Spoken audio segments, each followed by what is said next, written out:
Oke, mungkin kita mulai aja dulu sedikit ya, mereview lagi mengenai anatomi saluran cerna. Jadi kalau kita bicara saluran cerna itu otomatis ujung atasnya di mulut, ujung bawahnya di anus ya. Jadi di sini bisa kita lihat kalau kita makan, misalnya makan bakso gitu ya. Jadi kan masuk melalui mulut, kemudian turun ke tenggorokan, kemudian nanti dia masuk ke kerongkongan, ya esofagus ya, pipa esofagus gitu ya, turun, kemudian nanti masuk ke dalam lambung, ya kemudian terus masuk ke usus halus ya. Nah, usus halus sendiri kan sebetulnya ya, ada 3 bagian lah secara pembagian besarnya ya. Jadi ada yang namanya duodenum, kemudian jejunum maupun ilium ya.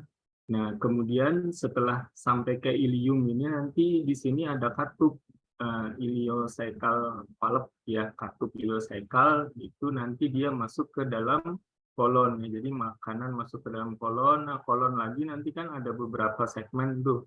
Dari yang bagian proksimalnya kan kolon ascendens, kolon transversum, kemudian descendens, sigmoid, sampailah dia nanti ke rektum. Nah, setelah sampai ke rektum ini biasanya mulai muncul tuh apa refleks kita untuk defekasi ya. Nah, kemudian feses keluar melalui anus. Kemudian sistem pencernaan ini selain sistem saluran itu ada juga yang dia sebetulnya tidak masuk dalam sistem saluran, tapi dia masuk ke dalam sistem pencernaan juga. Ya, misalnya organ pankreas, hati, kandung empedu ya. Kalau pankreas ini kalau kalian masih ingat kan dia punya 2 fungsi tuh, fungsi eksokrin dan fungsi endokrin. Nah, kalau endokrin nanti hubungannya dengan metabolisme gula karena dia mengeluarkan hormon, salah satunya mungkin insulin dan glukagon. Nah, fungsi dia sebagai pencernaan itu sebetulnya lebih ke fungsi eksokrin. Nanti dia mengeluarkan tuh uh, enzim-enzim pencernaan ya. Kalau kalian masih ingat tuh enzim amilase, lipase, peptidase itu nanti dari pankreas itu makan. Kemudian begitu juga dengan hati dan kandung empedu di mana kedua organ ini kan saling berhubungan sebetulnya. Terutama dalam metabol kayak kandung empedu kan dia akan mengeluarkan apa cairan empedu biasanya berguna dalam metabolisme lemak. Kalau hati ya dia organ yang paling penting ya, organ paling besar, organ paling penting, antidotumnya kita lah prinsipnya selain dia mensintesis protein misalnya, kemudian faktor-faktor pembekuan darah, dia juga penting dalam menyimpan gula ya, kemudian memecah gula bila kita kekurangan dan juga sebagai anti racun kita lah prinsipnya tuh seperti itu ya. Jadi mungkin itu yang bisa saya sampaikan mengenai anatominya nanti silahkan diperdalam lagi ya. Nah, mungkin untuk ke perdarahan saluran cerna pendahuluannya mungkin eh, perdarahan saluran cerna ya kita singkat PSC aja di sini merupakan masalah yang sering dijumpai ya memang nanti akan ditemui baik di pusat layanan primer ya kalau di tempat kita mungkin ada puskesmas ada dokter keluarga ya apalagi dengan sistem uh, asuransi semesta kita mungkin akan masuknya ke situ dulu bila dia tidak gawat darurat. Tapi bila dia gawat darurat atau emergensi biasanya akan kita jumpai di unit gawat darurat. Kemudian kalau data di Amerika Serikat dan di Inggris sendiri itu dikatakan kurang lebih 150 pasien per 100.000 penduduk akan mengalami perawatan rumah sakit itu gara-gara pendarahan saluran cerna dan dikatakan tingkat kematiannya itu berkisar antara 5 sampai 10% ya. Nah, ini sayangnya di Indonesia ya di tempat kita itu data-data seperti ini tuh tidak jelas ya. Adanya memang data-data lokal biasanya misalnya kayak di Rumah Sakit Cipto Mangunkusumo ya ada datanya. Tapi itu ternyata berbeda dengan kondisi di Sulawesi yang memang faktor-faktor pencetusnya kan sangat banyak ya. Misalnya di Sulawesi Utara kan di sana mereka tahun 2015 itu mereka melakukan penelitian, ternyata yang paling banyak perdarahan saluran cerna di sana akibat PUD ya, peptic ulcer disease. Tapi di Rumah Sakit Cipto tahun 2005 itu studinya itu malah yang paling banyak adalah perdarahan esofagus ya. Jadi memang di Indonesia ini belum ada keseragaman data mengenai epidemiologi dari perdarahan saluran pencernaan. Kemudian yang harus diingat juga bahwa perdarahan atau PSC ini bisa mengancam jiwa, tetapi beberapa kasus ternyata dapat dikelola dengan aman secara rawat jalan ya. Nah, jadi nanti di sini pentingnya kita untuk menseleksi yang mana yang memang berisiko tinggi, yang mana yang risikonya rendah. Kemudian yang paling penting adalah bahwa keberhasilan pengelolaan dari PSC ini tergantung pada resusitasi awal, ya otomatis tergantung dari pengenalan kita terhadap kasusnya di awal, sehingga nanti kita bisa melakukan tata laksana dan perencanaan yang bagus. Kalau perlu perujukan yang bagus ya, sehingga mungkin pasiennya tepatlah jalurnya untuk dilakukan intervensi selanjutnya. Kemudian dari perdarahan saluran cerna ini mungkin ada beberapa yang harus diingat ya, atau dipahamin betul ya, pokoknya jangan sampai lupa. Jadi beberapa definisi yang penting itu ada yang overt, occult, atau obscure ya. Jadi kalau overt itu artinya perdarahannya itu jelas gitu. Biasanya nanti dia berhubungan dengan kondisi akut ya, artinya pasiennya mengeluh, oh ada muntah darah kah, atau muntah kehitaman kah, atau BAB berdarah, hematokesia, atau BAB hitam, melena ya. Biasanya kalau overt itu jelas gitu loh, artinya pasiennya pun bisa mendeskripsikannya biasanya dengan baik.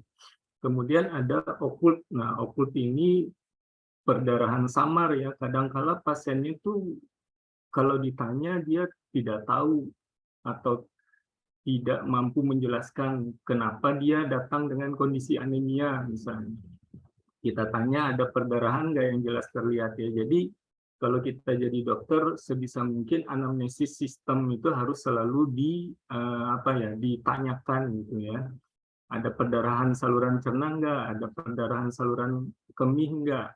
Kalau pada wanita ada perdarahan pada saluran ginekologisnya enggak? Nah, itu tuh selalu harus diingat untuk ditanyakan. Tapi kita di sini fokus pada perdarahan saluran pencernaan ya. Biasanya kalau yang okult itu akan berhubungan dengan kondisi kronis, artinya biasanya itu tidak terlihat ya, artinya secara makroskopik tidak terlihat.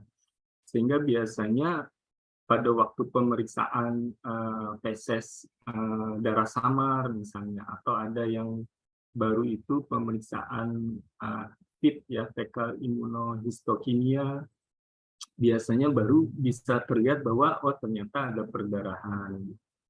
Kemudian yang selanjutnya adalah obscure. Obscure ini artinya kita sudah melakukan pelacakan baik endoskopi atas sampai dengan kolonoskopi juga, loh kok ternyata tidak didapatkan gitu sumber perdarahannya ya. Jadi ini obscure, artinya kita masih mencari, masih belum bisa ditemukan sumber perdarahannya. Nah, ini memang kasusnya sih tidak banyak, tapi ini sangat mengganggu ya, mengganggu untuk pasiennya dan mengganggu untuk dokternya sendiri ya. Kemudian lagi ada yang membagi menjadi upper dan lower ya. Jadi kalau di sini saya membagi dua seperti ini karena lebih mudah menurut saya untuk penanganan kita maupun pelacakan kita selanjutnya. Karena beberapa buku ada juga yang membaginya menjadi tiga ya. Jadi ada upper, ada mid, ada lower. Tapi kita fokus aja pembagiannya upper, lower. Batasannya di mana sih? Nah, batasannya adalah di ligamentum trax ini ya. Jadi kalau dia masih proksimal ligamentum trax ke atas ya, artinya dari ligamentum teres ke atas itu kita anggap dia sebagai upper perdarahannya. Kemudian kalau dia ligamentum teres ke bawah itu kita anggap sebagai lower. Jadi kalau ini kan duodenum ya, duodenum ya. Jadi kalau kalian ingat tadi itu di anatomi kan setelah esofagus masuk ke dalam lambung. Nah, dari lambung kan dia masuk ke duodenum. Nah, duodenum itu kan dia sebetulnya dibagi menjadi 4 segmen ya. Jadi yang langsung berbatasan dengan pilorusnya dari lambung ini namanya bulbus ya, atau segmen 1 lah kalau mau mempermudahnya. Nah, setelah itu yang turun ini pars descendant gitu bilang. Jadi dia turun ke bawah. Nah, ini segmen 2. Nah, ligamentum of Trex itu biasanya ini kan agak mendatar ya, transversum ya. Jadi dia biasanya di sekitar transversum atau kemudian dia naik lagi nih yang pars ascendant ya di segmen 3 atau 4. Biasanya di situ. Dan kalaupun kita melakukan tindakan endoskopi itu biasanya umumnya kita pun hanya bisa sampai yang pars descendant ini ya, karena kan alatnya bukan alatnya sih sebetulnya tidak nyaman untuk pasiennya kalau pasiennya tidak dilakukan pembiusan total. Kalau kita masukkan alatnya itu sampai panjang ya, lebih dalam lagi gitu. Nah, jadi ini batasannya, itu yang harus diingat. Pokoknya kalau di atas ligamentum teres itu kita masukkan upper, kalau di bawahnya atau distalnya berarti dia lower. Ya, itu yang harus diingat. Nah, kemudian lagi salah terminologi hematemesis ya. Jadi kalau kita bilang hematemesis itu artinya muntah. Ya, kadangkala memang pasien sulit menjelaskan ya. Kadangkala ini hematemesis atau hemoptu gitu. Itu tuh sering kali ya. Cuman patokannya tuh begini sebetulnya. Kalau hematemesis itu kan dia muntah. Kalau muntah umumnya tuh ada mual gitu. Atau ada perasaan tidak nyaman di perut, ya rasanya penuh, kemudian dia muntahkan. Itu memang nanti seni anamnesis itu untuk menanyakan. Kemudian kalau hemoptu kan dia batuk gitu, batuk berdarah. Artinya dua kondisi ini pada waktu anamnesis harus digali secara cermat ya. Kemudian muntah darahnya itu bisa kemerahan ataupun bisa kehitaman ya. Nah, umumnya itu kehitaman kalau memang dari lambung karena ada reaksi dari hemoglobin terhadap asam lambung sehingga merubah warna merahnya itu menjadi hitam. Nah, umumnya memang itu karena perdarahan saluran cerna bagian atas. Dan juga bila dia muntahnya itu sampai banyak dan merah, yang mungkin masih ongoing ya, masih berlangsung. Tapi bila dia sudah kehitaman, mungkin dia sudah tidak terlalu berat lagi. Umumnya tuh seperti itu ya. Kemudian hematemesis, kemudian melena. Melena itu BAB-nya kehitaman, lembek, lengket ya, berbau tajam. Itu juga umumnya dari perdarahan saluran cerna atas. Dan biasanya 90% itu berasal dari proksimal ya, tadi dari ligamentum teres. Tapi masih mungkin juga dari orofaring misalnya ya. Karena kan kalau kita bicara saluran pencernaan yang sering menyebabkan perdarahan itu biasanya dinilainya itu dari esofagus ya. Nah, tapi masih mungkin dari daerah orofaring, kemudian nasofaring, misalnya pasiennya epistaxis gitu ya, epistaxis posterior. Nah, itu kan banyak itu perdarahannya kan, dan nanti kan dia masuk ke dalam esofagus, masuk ke dalam lambung ya, kemudian bereaksi di situ darah dengan asam lambung sehingga warna merah darah itu berubah menjadi hitam dan kemudian dikeluarkan melalui anus ya dalam bentuk melena ya. Dan juga yang penting di sini, kalau dia melena itu masih mungkin juga sebetulnya dia dari daerah kolon. Jadi kalau kalian tadi ingat yang ku jelaskan, begitu duodenum, jejunum, ilium, ya. Nah, habis itu kan ada katup iliosekal, ya, katup ilium ke saikum. Saikum ini kan punyanya kolon udah. Nah, bila perdarahannya di situ, itu di sisi kanan ya, biasanya daerah appendix itu, bisa aja BAB-nya seperti kehitaman atau melena. Dan biasanya pun melena baru terlihat jika perdarahan itu kurang lebih 50 cc ya. Jadi bila kurang dari itu biasanya tidak terlihat. Kemudian berikutnya adalah hematokesia. Nah, ini menarik nih, untuk hematokesia ini dia umumnya memang dari perdarahan saluran cerna bagian bawah. Nah, tapi yang penting di sini adalah ternyata perdarahan saluran cerna bagian atas yang masif, ya artinya kehilangan volume darah itu kurang lebih 15% atau kurang lebih 15%, itu juga ternyata bisa muncul dalam bentuk hematokesia. Prinsipnya karena perdarahannya saking banyaknya sehingga transitnya itu sangat cepat di lambung sehingga tidak sempat bereaksi dengan asam lambung ya, dan pada waktu keluar dari anus mungkin masih dalam bentuk warna yang kemerahan. Nah, intinya prinsipnya pada waktu pasien mengeluh hematokesia, bila ada tanda-tanda shock ya, nah, kita harus pikirkan malah sumbernya bukan dari bawah, jangan-jangan dari atas gitu ya. Karena kasus-kasus perdarahan saluran cerna yang paling sering menyebabkan shock itu adalah yang upper ya. Kalau yang lower itu sangat jarang ya menyebabkan kondisi yang shock ya. Nah, jadi pada waktu kondisi hematokesia ya umumnya itu tetap kita harus berpikir oh jangan-jangan dari bawah, tapi bila ternyata ada tanda-tanda shock ya harus dipikirkan kemungkinan dari atas gitu ya. Nah, mungkin skema mudahnya kan seperti ini ya, ada perdarahan saluran cerna, kita bagi yang atas sama bawah. Kemudian yang atas ini kita bagi lagi dia apakah dari variseal ataukah non variseal ya. Jadi selalu diingat ini pembagian seperti ini ya. Jadi untuk mempermudah kita melakukan walk up selanjutnya ya. Nah, di sini ada beberapa penyebab dari perdarahan saluran cerna bagian atas ya. Yang paling sering memang dikatakan adalah PUD ini ya.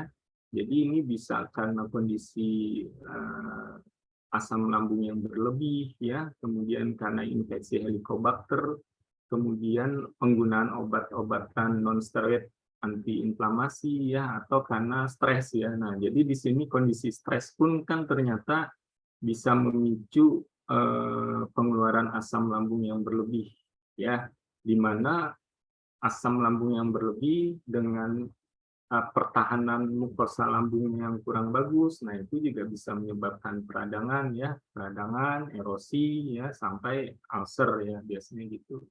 Kemudian esofagitis ya, jadi peradangan pada daerah esofagus. Memang ini seringkali kalau pemeriksaan endoskopi ada peradangan seperti ini seringkali dikaitkan dengan kondisi GERD ya.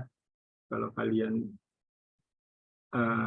pernah dengar gitu, GERD tuh gastroesophageal reflux disease ya. Jadi esofagitis itu kalau per endoskopi biasanya ada 4 tampilannya ya. Jadi yang paling dihubungkan dengan GERD itu bila tampilannya yang grade C sama D. Dan yang harus diingat, kondisi esofagitis ini nanti bisa berkembang menjadi Barrett esofagus ya. Nah, kalau dia sudah Barrett itu kan berarti dia kondisi prekancer. Ujung-ujungnya nanti jadi karsinoma esofagus ya. Artinya ini jadi masalah juga nih. Kemudian gastritis dan duodenitis. Jadi kalau kita bilang itis itu sebetulnya peradangan ya. Peradangan itu tidak mesti ada perdarahan sebetulnya.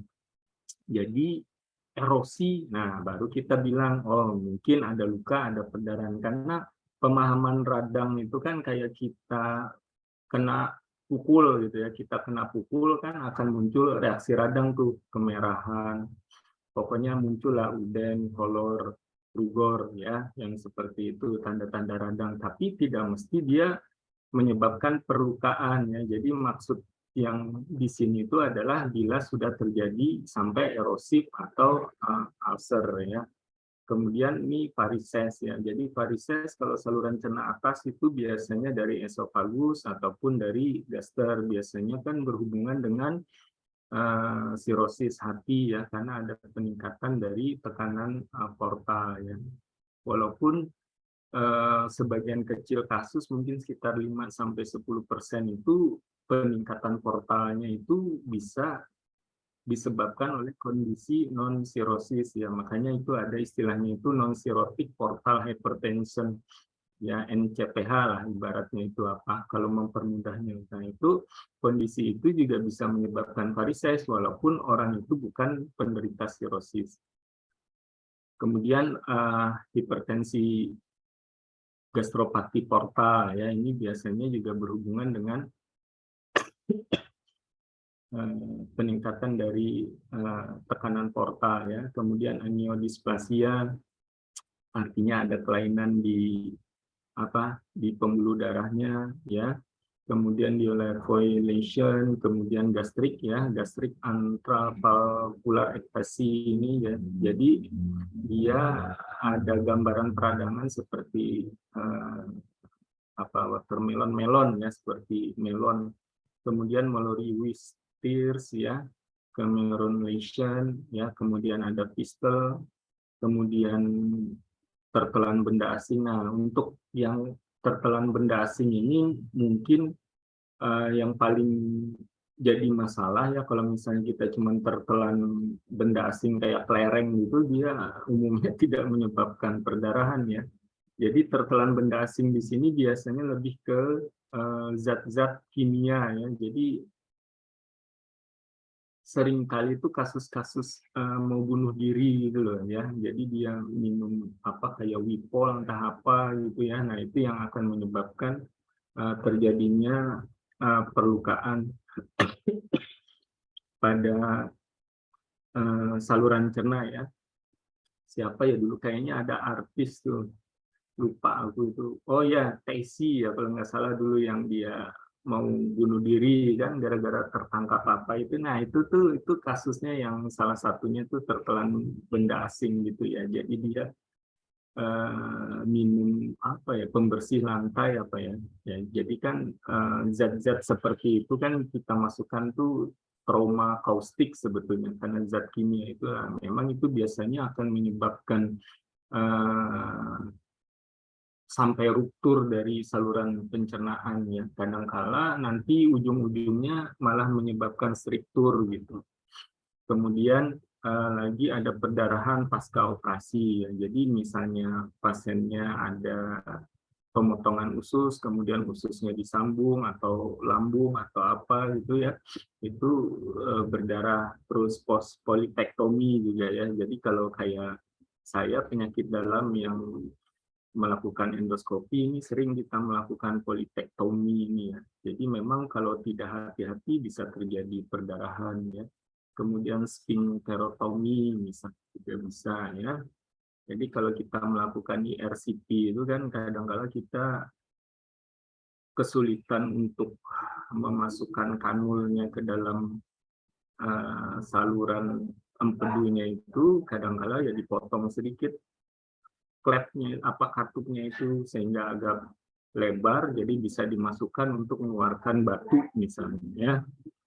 Kemudian ada tumor pada saluran cerna ya, misalnya yaitu tadi misal tumor esofagus dan lain sebagainya. Kemudian ada hemofili ya. Hemofili ini memang biasanya perdarahannya dari saluran empedu ya. Saluran empedu biasanya pada waktu endoskopi itu kita malah melihatnya itu dia darahnya itu nempel di duodenum ya, karena kan kalau endoskopi yang biasa kita tidak masuk sampai ke dalam saluran empedu.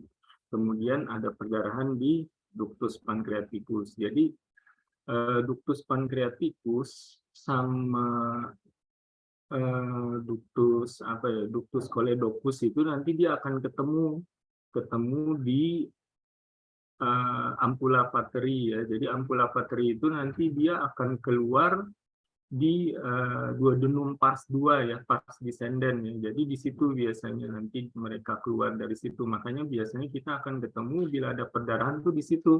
Nah, masalahnya ini apakah hemobili ataukah perdarahan dari ductus pancreaticus? Karena lubangnya sama, kemudian bercabang di atas. Biasanya kalau kita di RCT itu, kalau yang ductus choledochus itu nanti kita akan naik ke atas. Makanya alat IRCP itu biasanya agak melengkung ke atasnya supaya jangan sampai masuk ke ductus pancreaticus ini malah berbahaya kalau masuk ke sini ya. Kemudian yang berikutnya adalah penyebab perdarahan saluran cerna bagian bawah. Jadi ada diverticulosis ya. Jadi ini sebetulnya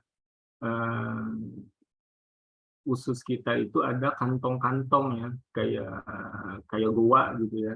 Jadi kantong lah gitu. Nah, kadangkala dia bisa mengalami peradangan karena makanan yang kita makan tuh nyangkut di kantong itu, kemudian terjadi infeksi ya, berdarah gitu. Kemudian angiodisplasi ya, ini sama seperti yang tadi, kelainan pembuluh darah.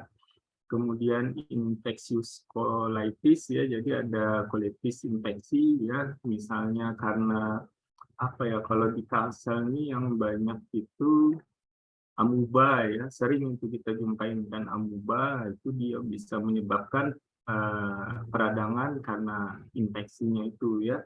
Kemudian ada colitis iskemik, ya ini biasanya mungkin karena ada trombus di pembuluh darah mesenteriknya biasanya ya, sehingga ususnya tidak mendapatkan suplai darah yang cukup, lama-lama terjadi iskemik bahkan sampai nekrosis. Kemudian IBD ya, inflammatory bowel disease. Nah ini kan yang terkenal kalau kita bicara IBD ada dua tuh. Ya, ada colitis ulceratif sama Crohn disease ya, jadi ada dua. Kemudian keganasan ya, hemoroid ya. Nah ini hemoroid juga ya, penting ini ya, nanti pokoknya jangan apa, jangan ragu untuk melihat atau meminta pasien untuk menurunkan celananya ya. Jadi kalau kayak kita memang kadangkala harus seperti itu gitu, tapi maksud dan tujuan kan jelas. Seringkali kan pasien tuh datang, dok saya BAB-nya berdarah. Nah, yang paling gampang artinya kita nggak perlu pakai alat apa-apa, atau tinggal oh ya ada benjolan nggak, oh ya ada sakit nggak atau apa nggak gitu kan. Jadi nanti bisa kita lihat ya, kalau kita bicara hemoroid kan dia ada yang interna, ada yang eksterna ya toh. Kalau yang interna itu ya memang dia di luar aja itu. Dari awal dia memang munculnya di luar. Cuman itu harus dibedakan nanti apakah ini hanya skin tag itu artinya kulit yang berlebih biasa, ataukah ini hemoroid gitu ya. Ataukah ini sebetulnya bukan hemoroid tapi ada fisur anal.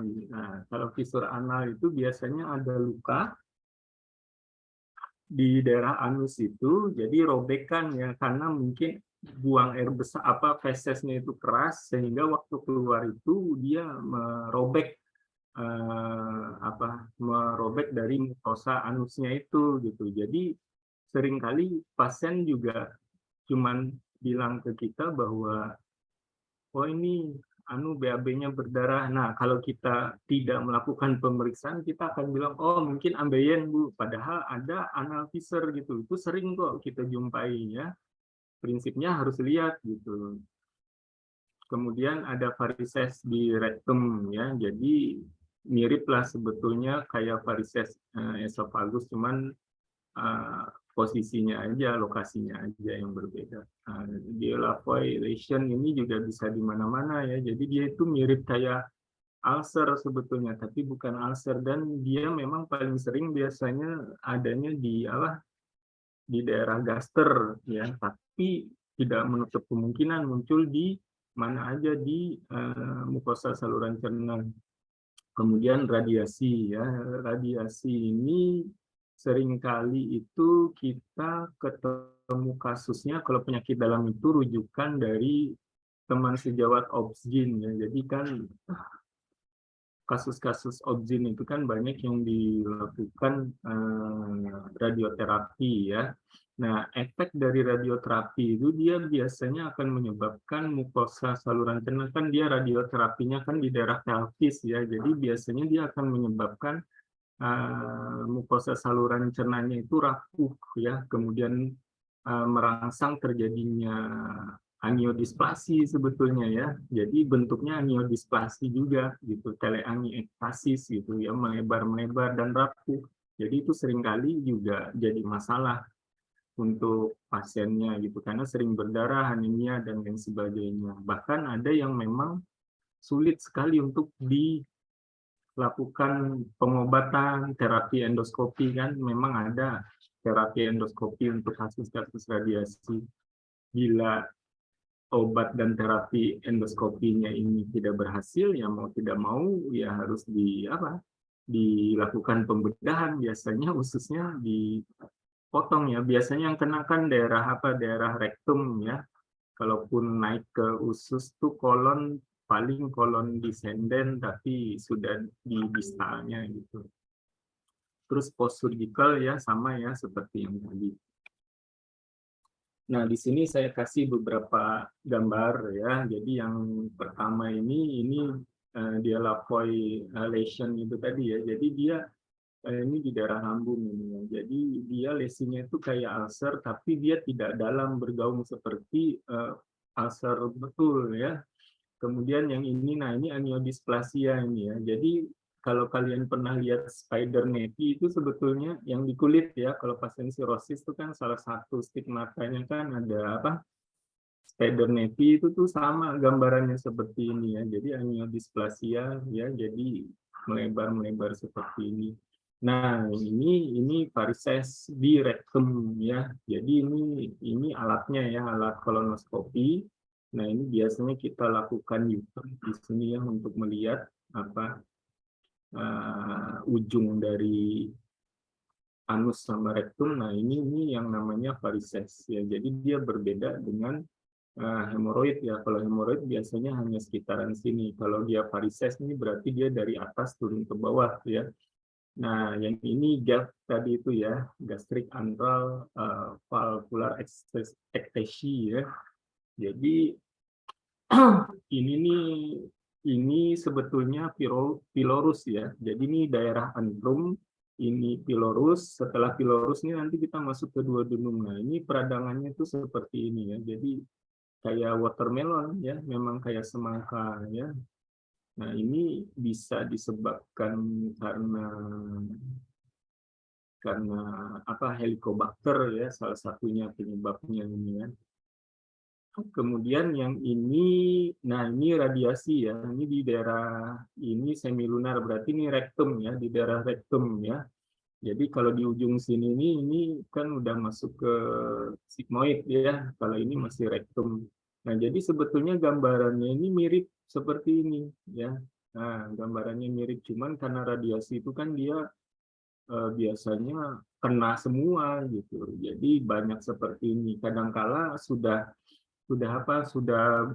ulcernya ya banyak gitu ya, artinya udah pecah-pecah sehingga terbentuk ulkus gitu ya. Jadi memang uh, jadi masalah juga ya. Memang kalau dengan obat-obatan dan terapi endoskopi memang tidak membaik, ya biasanya sarannya ya dipotong. Cuman masalahnya karena dia ini dekat banget dengan anus ya. Jadi kan kalau anus itu kan kira-kira sekitar 3 cm tuh dari ujung luar ke dalam. Setelah anus kan nanti dia rektum itu kan sampai dengan 15 cm tuh.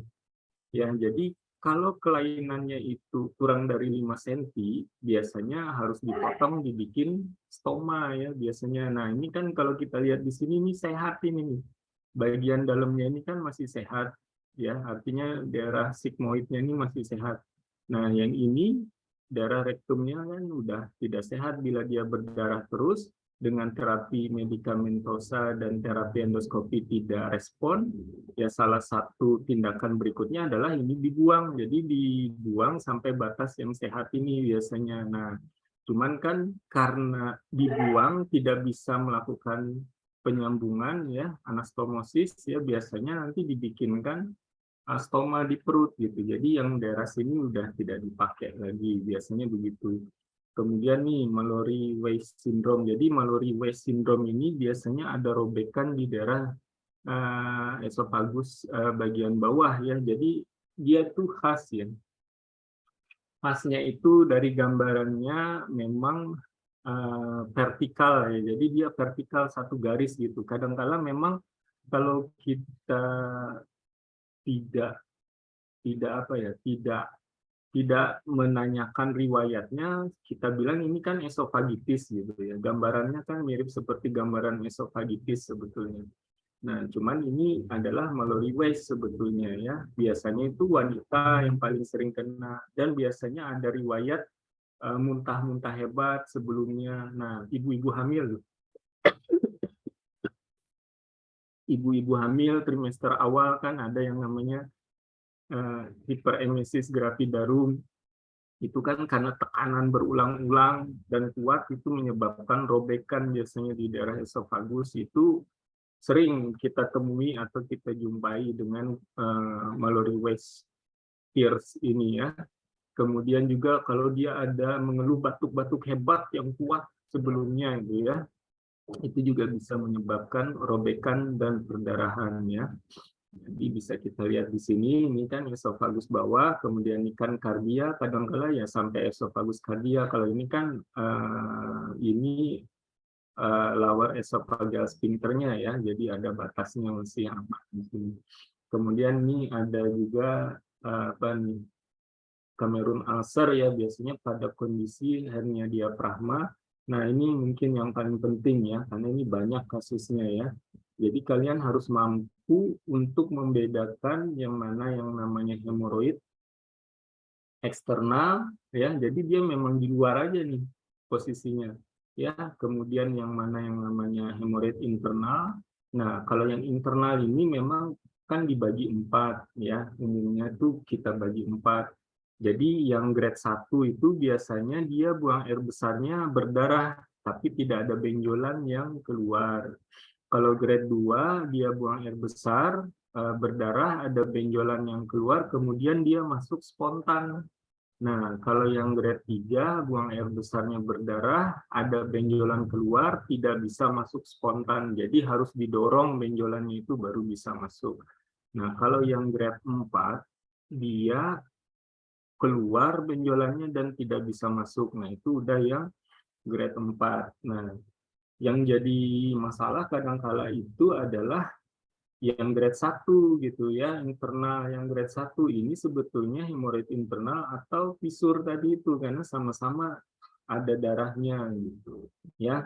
Kemudian di sini juga ada anal fistel. Kalau anal fistel itu seringkali pasiennya itu mengeluh kayak ada cairan gitu ya, ada cairan di daerah sekitar anusnya. Jadi itu cairan biasanya bukan keluar dari anus tapi dari samping. Itu nanti kalian bisa lihat kok kalau melakukan pemeriksaan fisik di daerah anorektal itu. Kemudian kalau yang abses ya biasanya ada peradangan ya, peradangan, kemudian kemerahan, kemudian kalau ditekan itu nyeri misalnya ya. Jadi ada benjolannya lah biasanya itu, tapi itu dia di samping anus ya biasanya ya. Jadi ini sering nanti dijumpain, jadi tolong diingat-ingat ya. Nah, sekarang kita coba bahas mengenai patogenesis. Ini dari yang perdarahan saluran cerna atas ya. Jadi memang yang paling banyak kan saat ini itu ya dari peptic ulcer disease ya, dari PUD.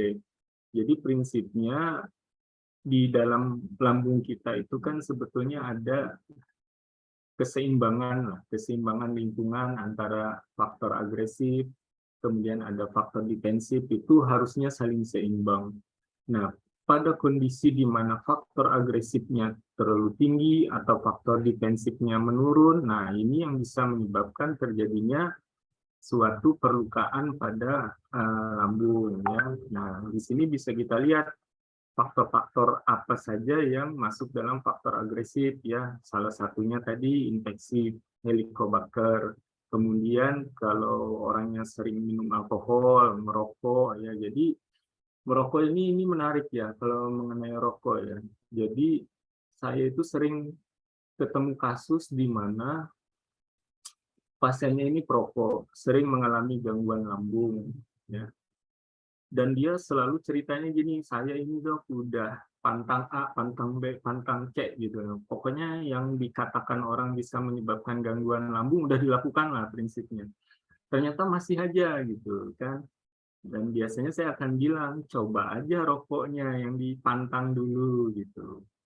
Makanan yang lain silakan dimakan gitu kan. Ternyata betul kebanyakan baik kasusnya itu, artinya kan memang seringkali dari rokoknya gitu yang jadi penyebab utamanya gitu ya. Jadi jangan sampai kita itu memberikan edukasi kebanyakan ya, mudah-mudahan ini pengingat untuk kalian ya. Karena saya tuh pernah juga ketemu kasus itu ya, pasiennya tuh kurus kering akhirnya ya. Kurus kering itu gara-gara sakit mah aja sebetulnya. Kenapa saya bilang sakit mah aja? Karena saya udah pastikan dengan endoskopi, kolonoskopi aman semua gitu ya. Jadi kasus itu datang ke tempat saya, itu dia pakai brangkar ya, kurus kering orangnya. Dia bilang udah hampir 3 bulan gitu kan, ada gangguan lambung. Saya awalnya kan berpikir bahwa wah ini ada tanda bahaya gitu ya. Jadi kalau kita bicara mengenai gangguan saluran cerna atas ataupun bawah selalu ada yang namanya tanda bahaya. Ya, wah ini kan ada tanda bahaya nih, ada penurunan berat badan nih, kan saya anamnesis dan lain sebagainya, makanya saya sarankan waktu itu untuk pemeriksaan endoskopi. Ternyata dari endoskopinya itu semua normal, akhirnya kita tanya lagi, apa sih masalahnya? Ternyata adalah bahwa si pasien ini tidak berani makan macam-macam gitu, takut makan gara-garanya apa? Ada temennya datang, oh saya kan sakit mah nggak bisa makan ini. Ada lagi temennya datang atau saudaranya, oh saya juga nggak bisa makan ini karena sakit mah. Ada lagi, akhirnya hampir semua makanan itu dia takut akhirnya, malahan jadinya stres, nggak bisa makan akhirnya malah kondisinya makin memburuk. Nah jadi pesannya di sini sebetulnya adalah bahwa yang namanya manusia itu berbeda-beda ya. Jadi pendekatan kita saat ini itu kita tidak menyarankan pantangan makanan yang seperti itu. Artinya apa? Bila ada kasus gangguan saluran cerna, itu pasien harus mengenali dan mencari makanan apa yang dia makan bisa mengganggu atau menyebabkan keluhan. Artinya per individu itu mungkin tidak sama ya. Contoh, mungkin ada yang makan pedas, lambungnya terganggu, tapi ada juga yang tidak. Ada yang makan berlemak, santan terganggu, tapi ada juga yang tidak. Artinya apa? Ini sangat individual. Artinya kita sebagai dokter tidak boleh mengeneralisir kondisi-kondisi seperti ini. Nanti kasihan pasiennya gitu ya. Itu yang harus diingat. Nah, kemudian lagi ini tadi obat-obatan ya, kemudian proses iskemik ya, seperti yang tadi reflux bile ya. Jadi reflux dari cairan empedu ya. Jadi cairan empedu itu memang sifatnya asam ya. Kemudian sekresi asam yang berlebihan ya. Jadi ini faktor-faktor agresif ya. Jadi bila faktor ini dia lebih dominan, maka bisa menyebabkan perlukaan. Kemudian ada juga sebetulnya faktor defensif ya, kayak apa itu mukus, bikarbonat, ya, aliran darah, nitrit oksik, prostaglandin. Nah, jadi kalau NSAID, kita bicara NSAID itu pasti nanti kita bicara prostaglandin ya. Karena obat NSAID itu dia akan menekan sintesis dari prostaglandin secara sistemik menyeluruh gitu ya, sehingga biasanya terjadi penurunan dari pertahanan mukosa ya. Mukosa tidak cuma di daerah lambung sebetulnya, sampai dengan usus dan usus besar ya. Kemudian ada juga antioksidan ya untuk mempertahankan. Nah, prinsipnya ini nih, kalau untuk perdarahan dari peptic ulcer disease ya. Nah, bagaimana kalau untuk yang perdarahan dari saluran cerna bawah? Nah, ini yang paling penting ya. Jadi riwayat-riwayat penyakit pasien, riwayat keluarga perlu ditanyakan. Nah, di sini kan ada 5 nih katanya yang harus selalu kita evaluasi bila kita ketemu kasus dengan perdarahan saluran cerna bawah. Jadi yang pertama, jangan lupa selalu menanyakan ada riwayat keganasan tidak, terutama mengenai saluran cerna.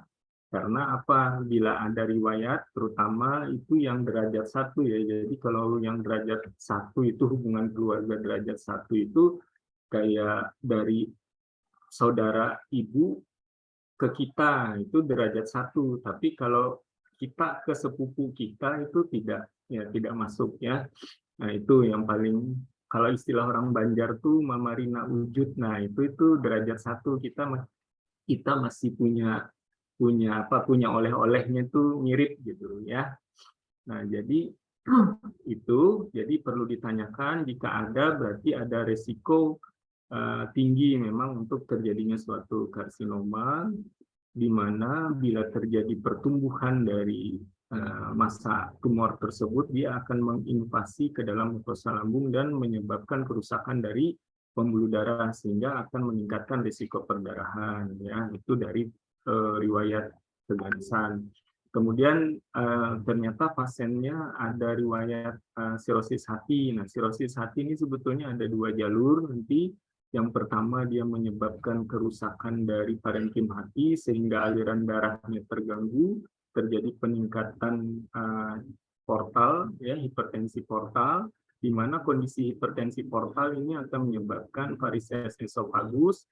Bila perdarahannya berat, itu malah tampilannya, nah itu tadi yang kita cerita di awal, bisa dalam bentuk hematokesia. Jadi bukan pasti dari bawah hematokesia, artinya dari atas pun masih mungkin. Kemudian bisa menyebabkan varises rektum, ya, bisa berdarah walaupun jarang, ya, tidak seperti yang varises esofagus yang sering berdarah. Kemudian juga bisa menyebabkan splenomegali karena pengaruh hipertensi portal tersebut, sehingga terjadi bendungan, ya, terjadi perusakan dari platelet, ya, atau trombosit, sehingga akan menyebabkan gangguan dalam fungsi koagulasi, ya. Nah, begitu juga dengan jalur yang lain di mana sirosis hati ini dia akan menyebabkan penurunan dari produksi faktor koagulasi, sehingga menyebabkan gangguan koagulasi yang akan otomatis menyebabkan mukosa saluran pencernaan jadi rapuh dan mudah berdarah. Nah, kemudian dari obat-obatan, nah ini tadi ya, prostaglandin dia akan menurunkan sintesis secara sistemik, dan otomatis dia akan menurunkan pertahanan dari mukosa saluran cerna. Kemudian penting juga untuk menanyakan, ya tadi ini kan untuk obat-obatan, ini penting juga untuk menanyakan riwayat perdarahan terdahulu pernah mengalami apa tidak, ya. Nah, di sini mungkin saya tegaskan lagi dari kasus ini yang penting untuk menggali riwayat penyakit, ya. Itu contoh yang pertama, misalnya riwayat perdarahan sebelumnya ada apa tidak gitu ya.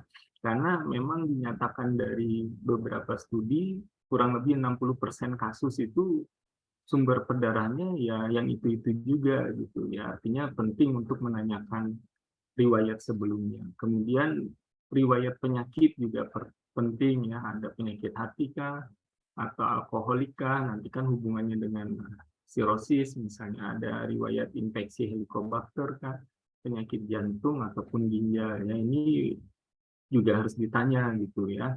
Kemudian obat-obatan ya penting juga. Kemudian riwayat keganasan tadi udah juga, riwayat operasi juga penting ya, karena yang tadi itu misalnya dilakukan anastomosis atau politektomi kemudian berdarah, kita harus curiga ya, apalagi kalau sampai ada tanda-tanda peritonitis, jangan-jangan ada perforasi gitu ya. Kemudian tanda dan gejala. Nah, ini yang penting adalah pasien itu harus ditanya mengenai gejalanya, di mana gejala itu harus kita pikirkan bahwa ini bisa menggambarkan keparahan dari perdarahan dan dari mana sumber perdarahannya gitu. Artinya kita harus coba gali ya. Kemudian gejala-gejala perdarahan yang parah, misalnya ada pusing ortostatik, pasiennya kebingungan, nyeri dada, atau palpitasi yang parah, ekstremitasnya dingin, lembab, pokoknya tanda-tanda ke arah shock itu harus kita tanyakan ya. Nah, kemudian lagi di sini bisa mungkin ya artinya sebagai gambaran umum lah, artinya kan bila misalnya pasiennya itu mengeluhnya nyeri perut bagian atas, kita jangan-jangan ke arah lupus peptik. Kemudian bila pasiennya mengeluh ada nyeri menelan atau ada gastroesophageal reflux ya, yang dimaksud gastroesophageal reflux ini seperti ada cairan gitu loh dari lambung naik sampai ke atas. Kemudian ada kesulitan menelan, jangan-jangan ada ulkus di esofagus. Kemudian nih melalui wistir nih ada muntah-muntah hebat atau batuk sebelumnya, kemudian pasiennya hematemesis, ya itu harus dipikirkan. Kemudian ada perdarahan varises atau gastropati, hipertensi portal, orangnya kuning, asites, ya berarti mungkin sirosis.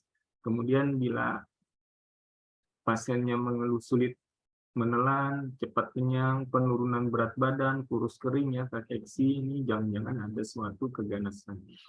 Nah, kondisi-kondisi ini memang bisa kita jadikan sebagai acuan awal ya, walaupun tidak pasti ya. Artinya kan di kedokteran itu tuh tidak ada yang pasti, tapi paling tidak mendekatkan kita ke suatu diagnosis, karena kerja kita itu sebetulnya bukan ngobatin ya. Jadi kalian harus ingat kerjanya dokter itu adalah mendiagnosis.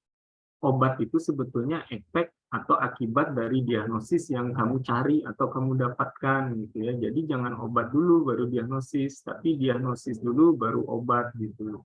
Ya, itu harus diingat-ingat. Kemudian tanda vital, hemodinamik, ini untuk menggali ada kondisi shock dan lain sebagainya.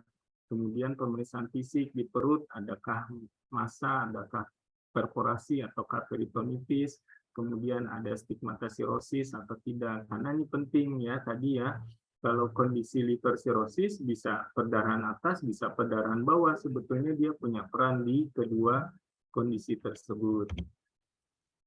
Nah, mungkin ini gambaran dari stigmatosiosis tadi itu ya.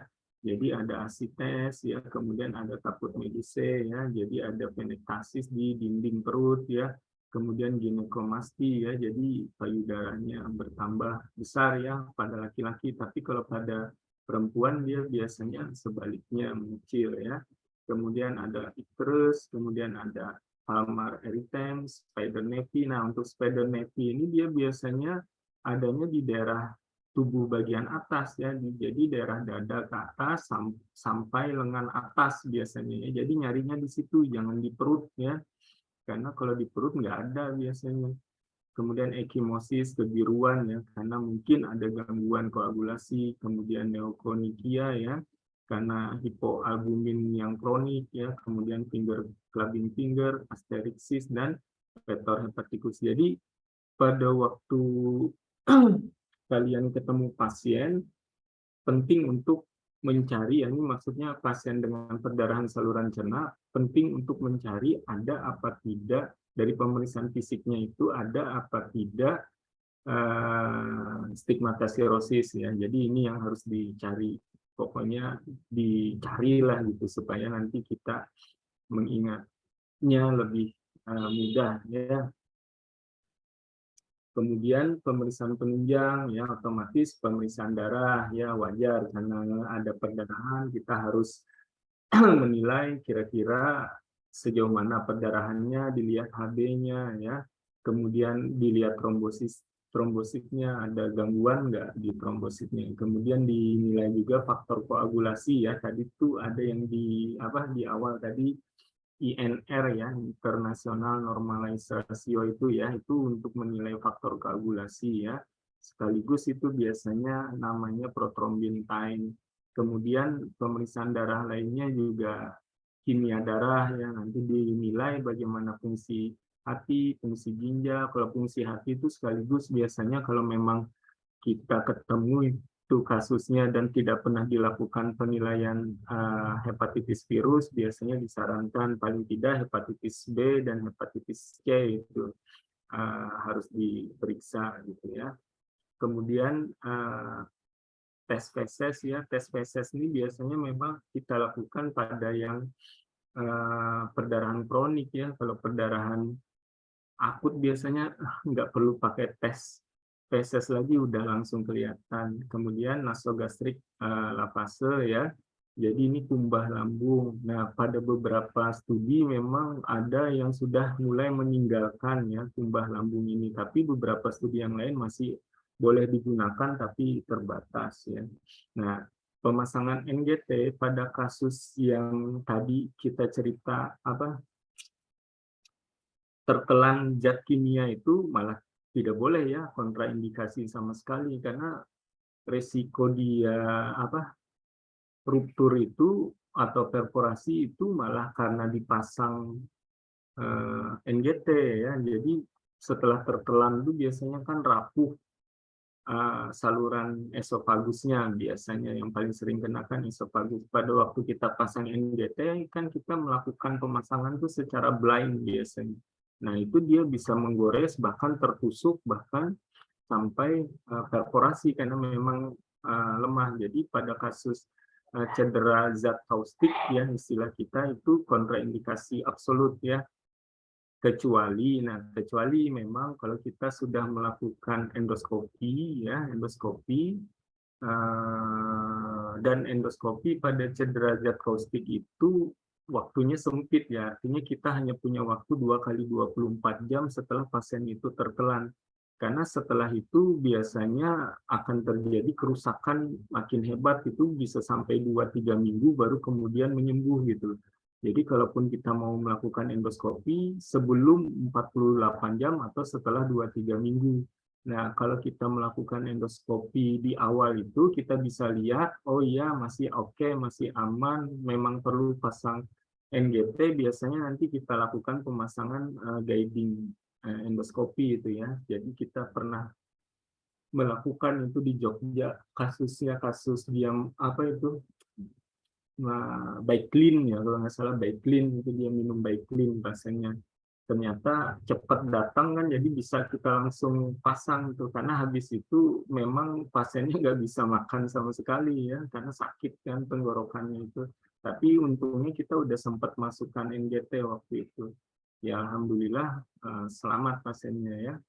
Kemudian endoskopi ya, endoskopi atas, kolonoskopi ya, kapsul endoskopi. Jadi memang sekarang tuh ada kapsul endoskopi ya. Jadi dimasukkan kapsul, dia ada kameranya, nanti dilihat di situ ya, dalam bentuk foto atau video atau gambar, itu biasanya nanti baru dinilai.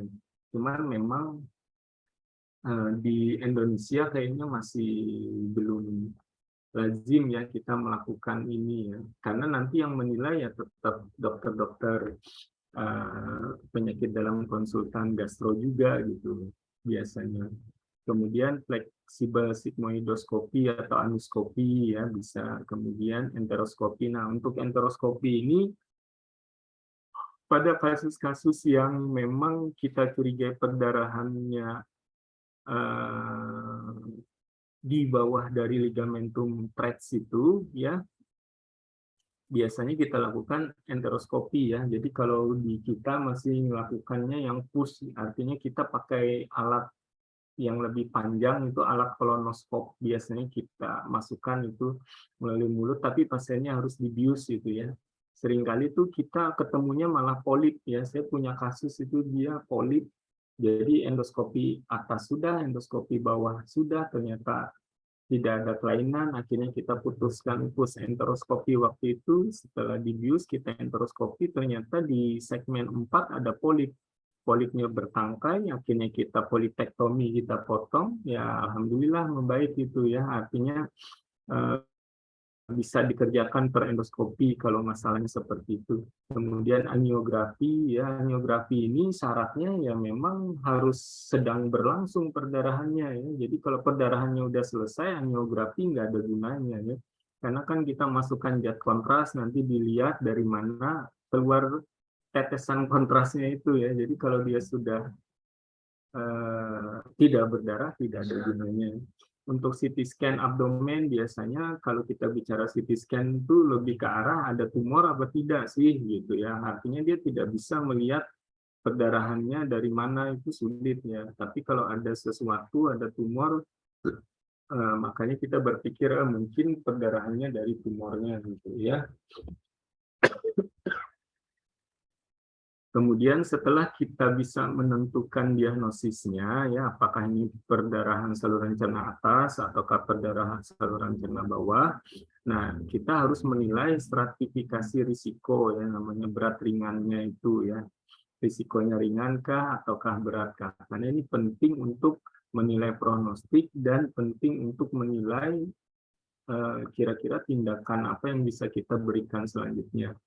Nah, untuk perdarahan saluran cerna ini ada skor namanya skor Rockall ya. Jadi di sini pada waktu pasien datang kita lakukan penilaian ya untuk mengidentifikasi mortalitasnya sebelum endoskopi. Kemudian setelah dilakukan endoskopi kita lakukan lagi penilaian ulang. Nah, di sini bila dia skornya itu di bawah 3 itu dikatakan risiko rendah gitu ya.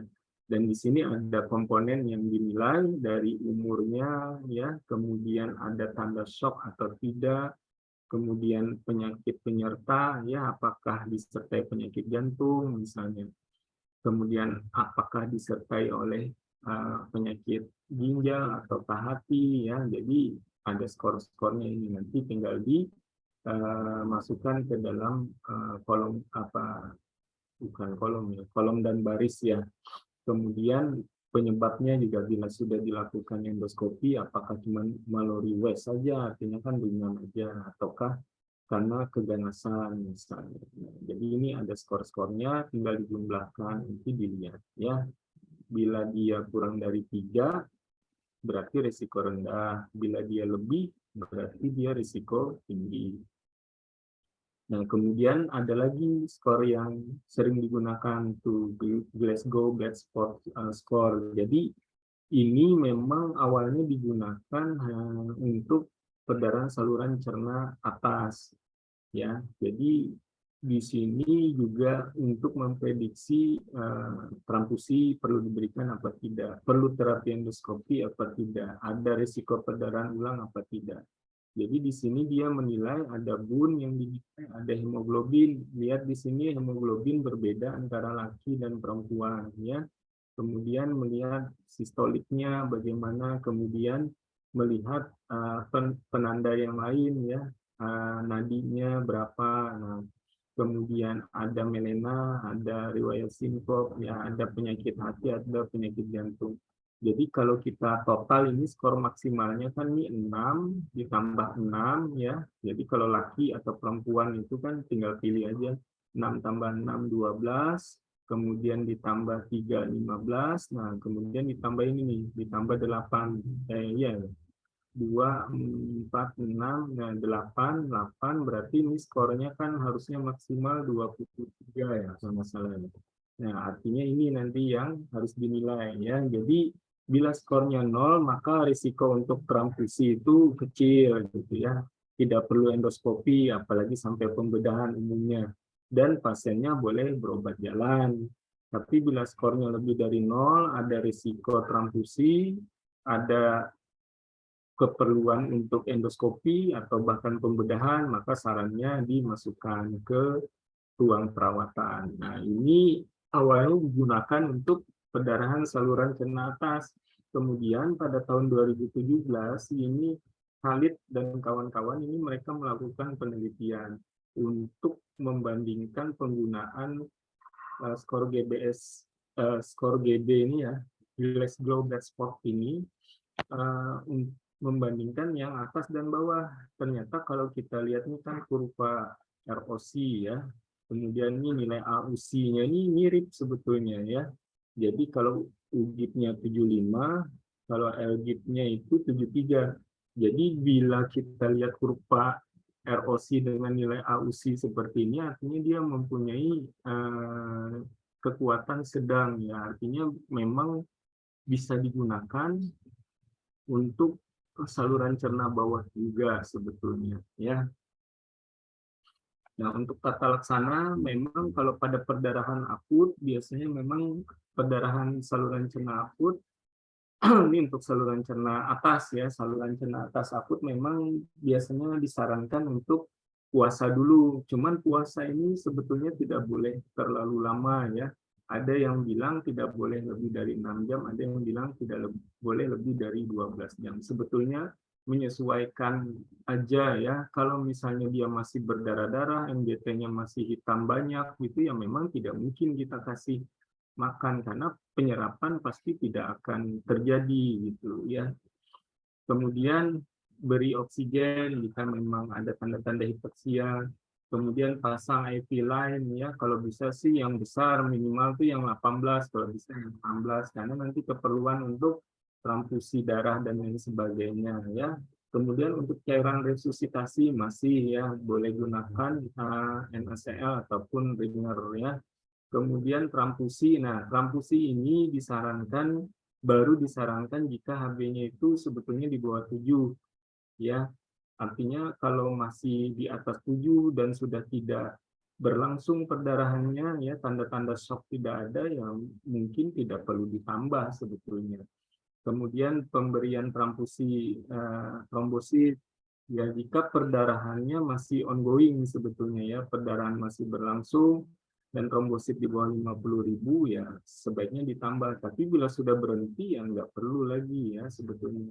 Kemudian juga protrombin konsentrat misalnya ya. Kalau di kita mungkin paling adanya fresh frozen plasma ya, nggak punya kita protrombin kompleks konsentrat ini ya.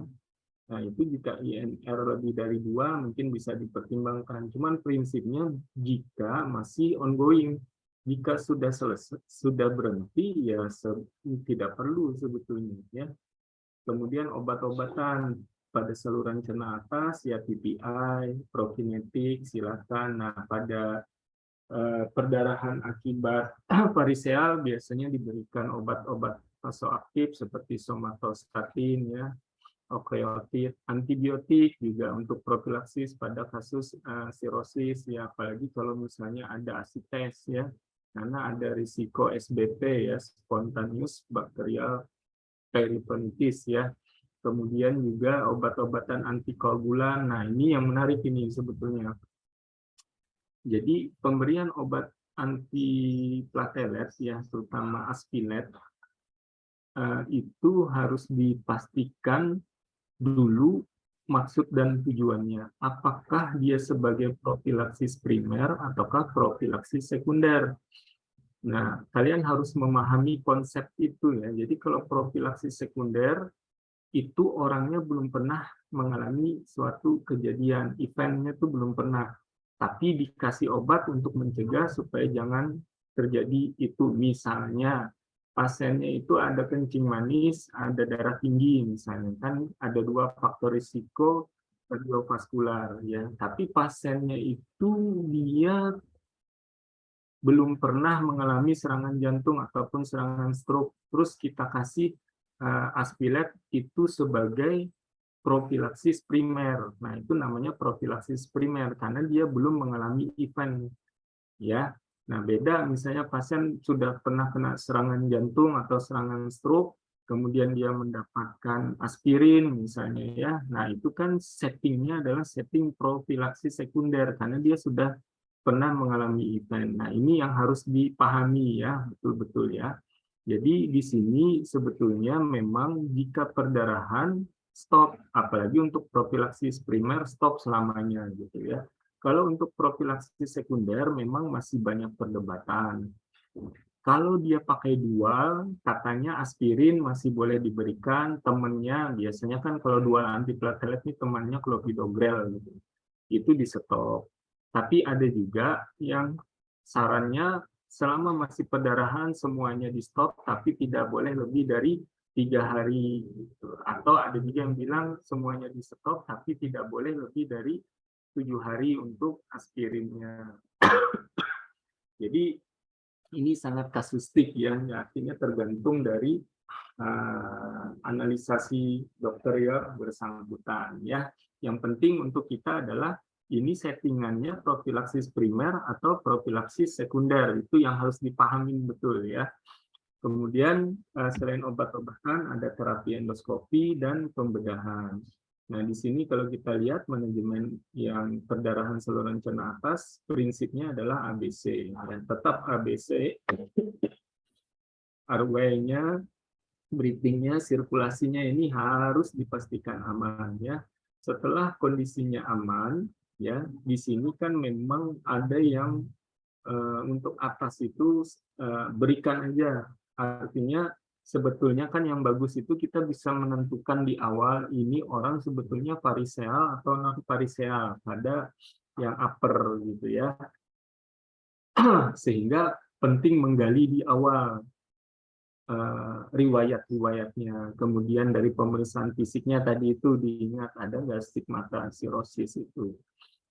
Nah, bila kita bisa menentukannya, sebetulnya bila kita bisa menentukan itu di awal, artinya oh ini pasien ini variseal gitu ya. Sebetulnya proton pump ini tidak wajib kita berikan. Artinya kita langsung masuk ke sisi yang sini, langsung berikan apa ini obat-obatan vasoaktif kayak okreotid atau somatostatin tadi ya. Tapi bila kita tidak mampu membedakannya, ya mau tidak mau biasanya memang secara membuta aja kita berikan PPI sambil nanti kita lakukan walk up selanjutnya ya. Itu untuk yang upper. Kemudian obat-obatan yang bisa kita gunakan untuk yang upper ya, ini untuk somatostatin dosisnya ada, okreotid ya biasanya cuma 2 ini yang kita ada nih. Terlipresin ini juga ada sekarang ya.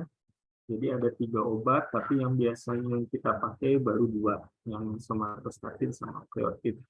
Kemudian dosis PPI-nya juga ada di sini ya. Biasanya kalau kita kalau pada perdarahan saluran cerna yang atas yang akut tuh biasanya kita berikan yang bolus ya. Jadi IV biasanya kita berikan bolus, kemudian misalnya apa ya yang sering apa omeprazol misalnya ya 80 mili bolus, kemudian nanti diberikan 8 mg per jam per infus ya.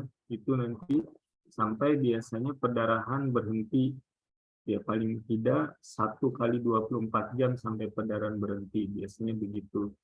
Kemudian di sini juga saya coba tampilkan ya, artinya untuk kasus yang helikobakter ya. Jadi ada obat lini pertamanya biasanya memang kita masih pakai ini ya, PPI, clarithromycin, dan amoxicillin ini ya, semuanya 2 kali sehari selama, kalau kita pakai yang panjang ya, tetap 14 hari ya, artinya kalau ngasih obat buat eradikasi kuman tuh jangan tanggung, kasih aja yang paling panjang gitu ya. Kemudian untuk antibiotik ya, antibiotik di sini bisa pakai cefotaxime ya, ini untuk kasus variseal ya, bisa pakai Septri ya, bisa pakai quinolone juga bisa ya.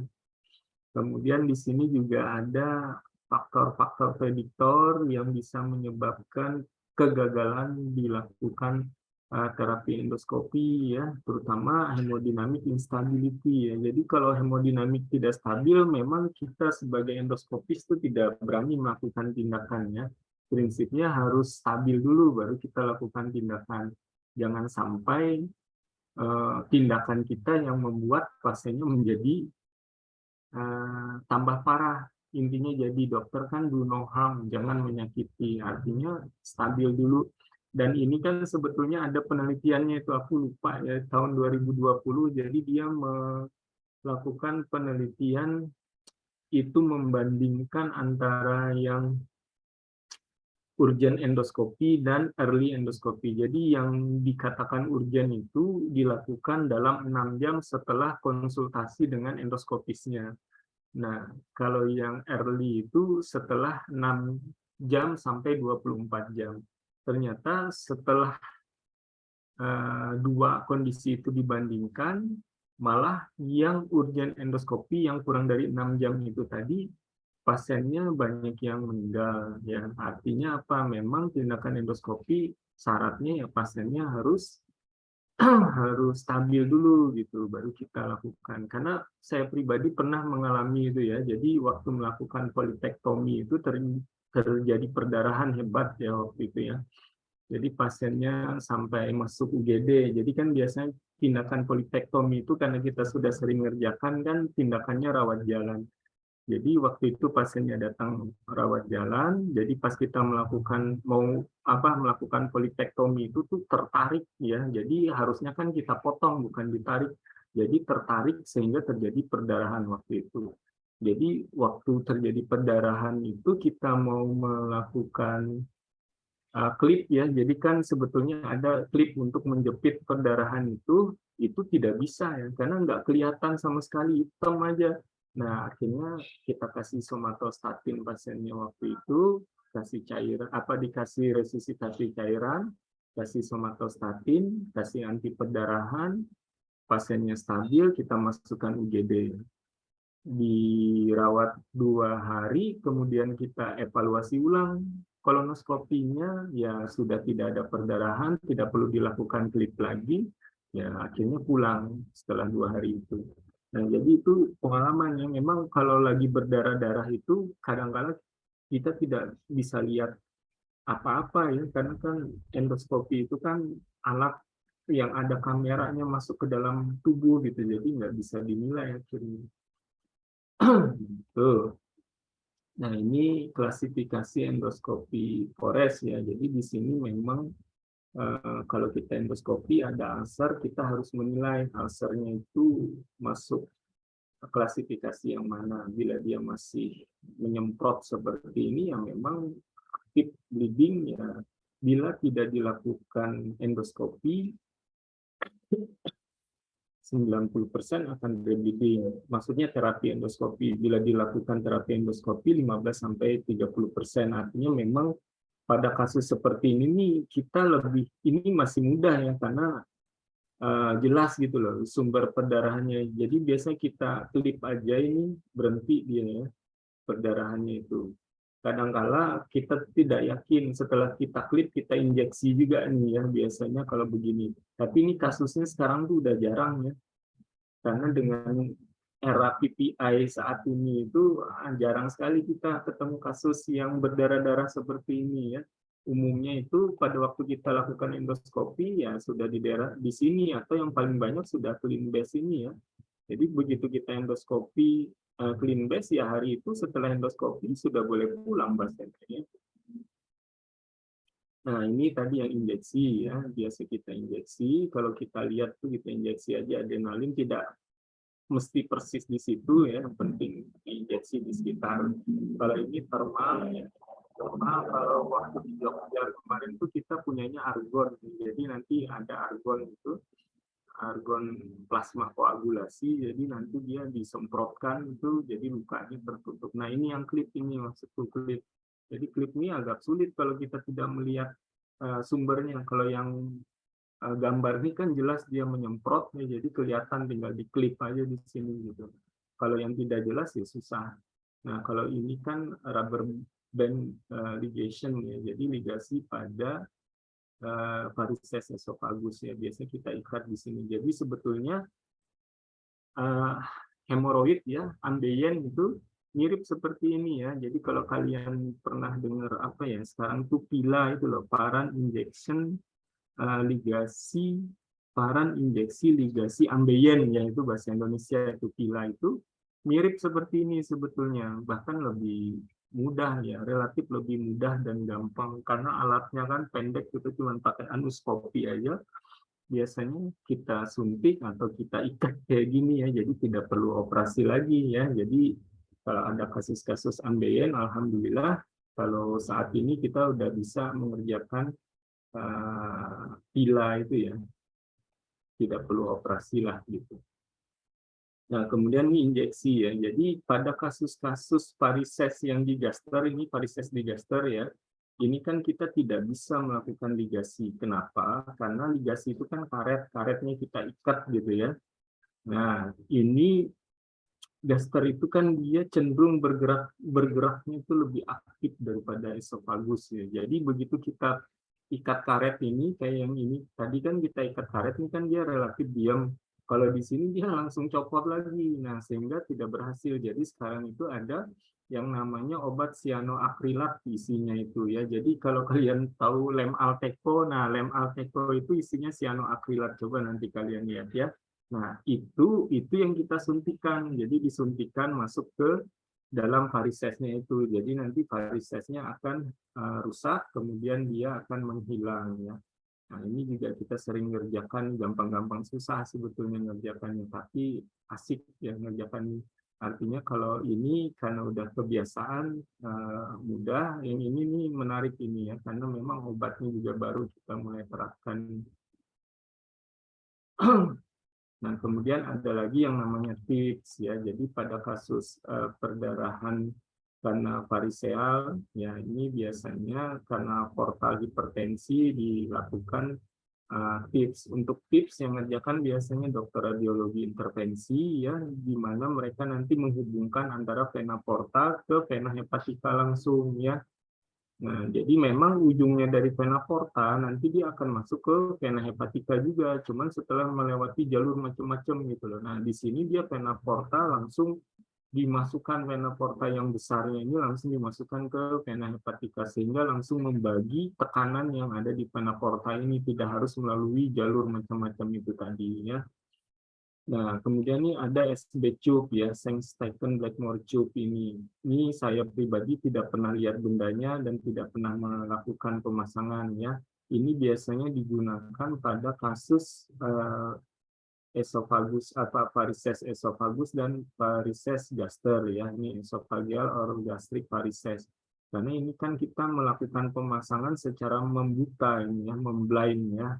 Nah, ini yang sulit ya. Jadi banyak resikonya. Jadi kalau kita lebih baik stabil dulu pasiennya, baru kita lakukan endoskopi, diikat atau disuntik perdarahannya selesai ya. Daripada ini itu membuta ya, artinya kita masukkan nggak lihat di mana posisinya. Nah, itu yang jadinya membuta maksudku ya. Apalagi ini kan dia bilang untuk varises gaster gitu. Bagaimana kita tahu ada varises gaster kalau kita tidak melakukan endoskopi ya? Lebih baik stabil dulu, endoskopi, ada varises gaster suntik, ada varises esofagus ikat, nah selesai ya. Tapi ini nice to know aja ya. Saya pribadi pun tidak pernah ya untuk melakukan dan melihat bendanya ini. Pernah lihat bendanya masih dalam plastik, tapi kita nggak pernah pakai ya. Kemudian untuk perdarahan saluran cerna bawah juga sama ya. Yang penting lakukan anamnesis dengan baik ya.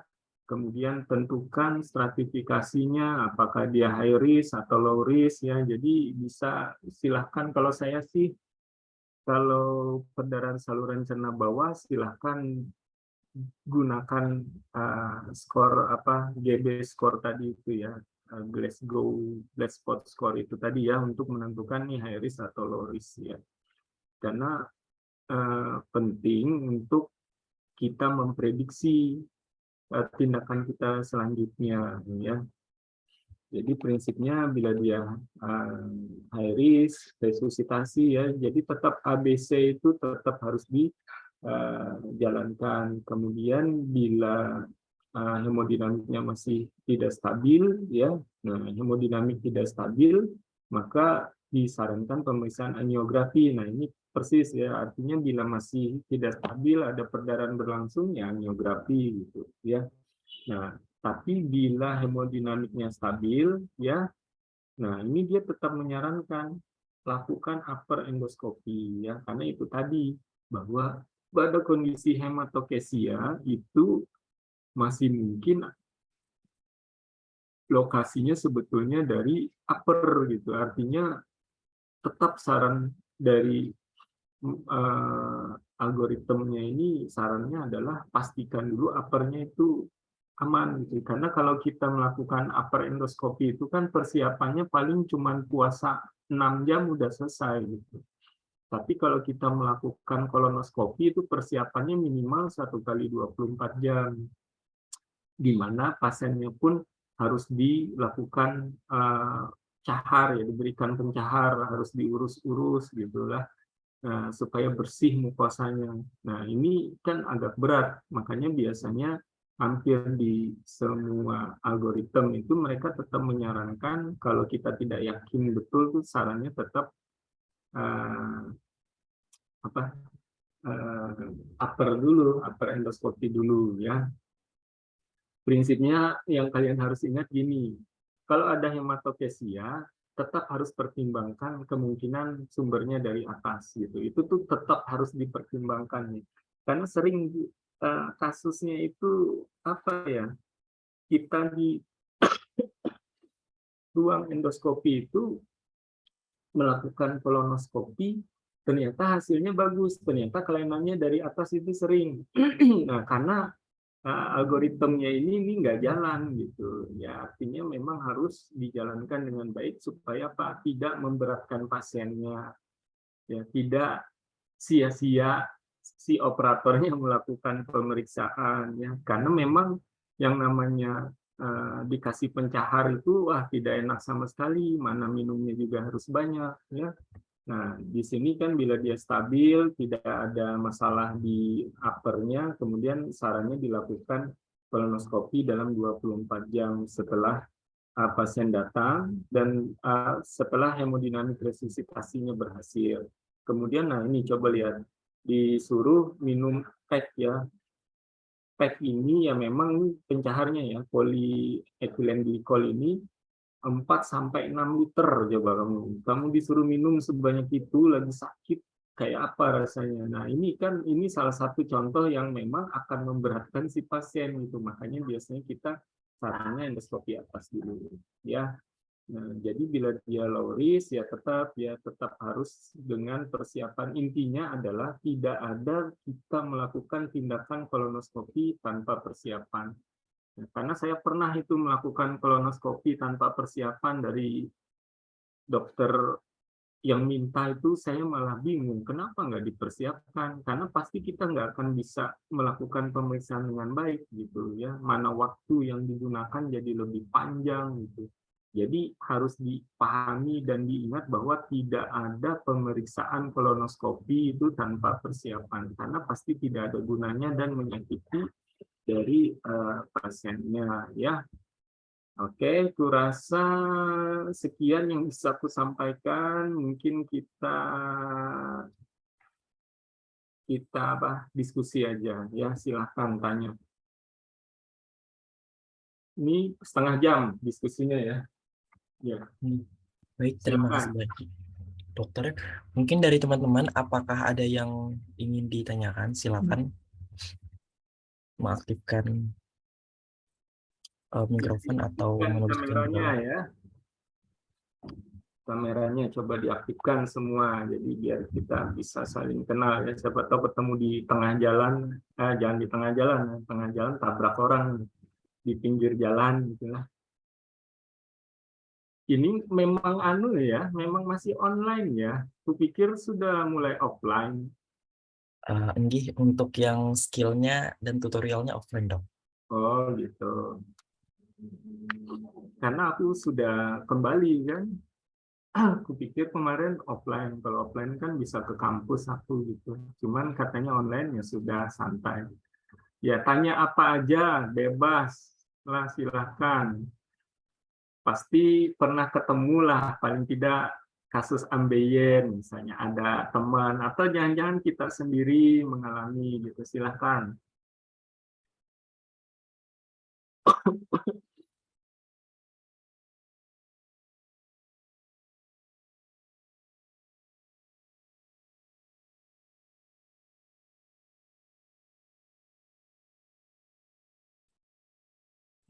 Mungkin ulun izin bertanya, dokter.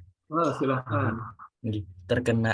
Mengenai kasus ambien atau hemoroid itu, apakah dari segi perbedaan postur itu ada mempengaruhi ketingkatan resiko, dokter? Maksudnya dari segi berat badan, dokter.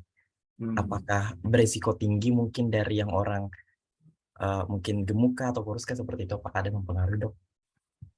Ya, jadi memang orang gemuk itu memang punya kecenderungan mengalami gangguan saluran pencernaan. Ya, itu orang gemuk memang cenderung mengalami gangguan saluran pencernaan. Jadi gangguannya bisa gangguan atas, bisa gangguan bawah, ya termasuk dengan ambeien itu bisa ya. Karena gini biasanya orang dengan orang gemuk itu kan biasanya saluran cernanya itu kan relatif tertekan karena lemak gitu. Jadi biasanya mereka juga akan mengalami yang namanya gangguan dalam proses defekasi lah biasanya. Nah, kondisi ini yang memang biasanya tidak secara langsung akan menyebabkan gangguan di ambeiennya gitu. Menyebabkan terbentuknya ambeien karena umumnya mereka lebih cenderung orang gemuk tuh mengalami konstipasi. Nah, itulah poinnya. Jadi begitu mereka mengalami konstipasi, pas buang air besar mereka keras gitu ya. Nah, itu yang biasanya menyebabkan gesekan, ya toh, kemudian terjadi pelebaran atau ambeiennya muncul. Itu tuh sebetulnya seperti itu. Makanya gini, kalau orang gemuk itu kan umumnya cenderung aktivitas fisiknya kan kurang. Ya, umumnya tuh seperti itu. Coba nanti kalau kalian masuk ke bangsal perawatan ya, pasien tuh lebih banyak rebahan gitu. Otomatis aktivitas fisik kurang, buang air besarnya pun biasanya terganggu. Sehingga kan kalau pengalaman kita di Jogja, saya di Jogja kemarin itu, kalau pasien itu rawat inap, dilakukan kolonoskopi, kita minta urus-urusnya atau pencaharnya itu dikasih yang di atas sama yang di bawah.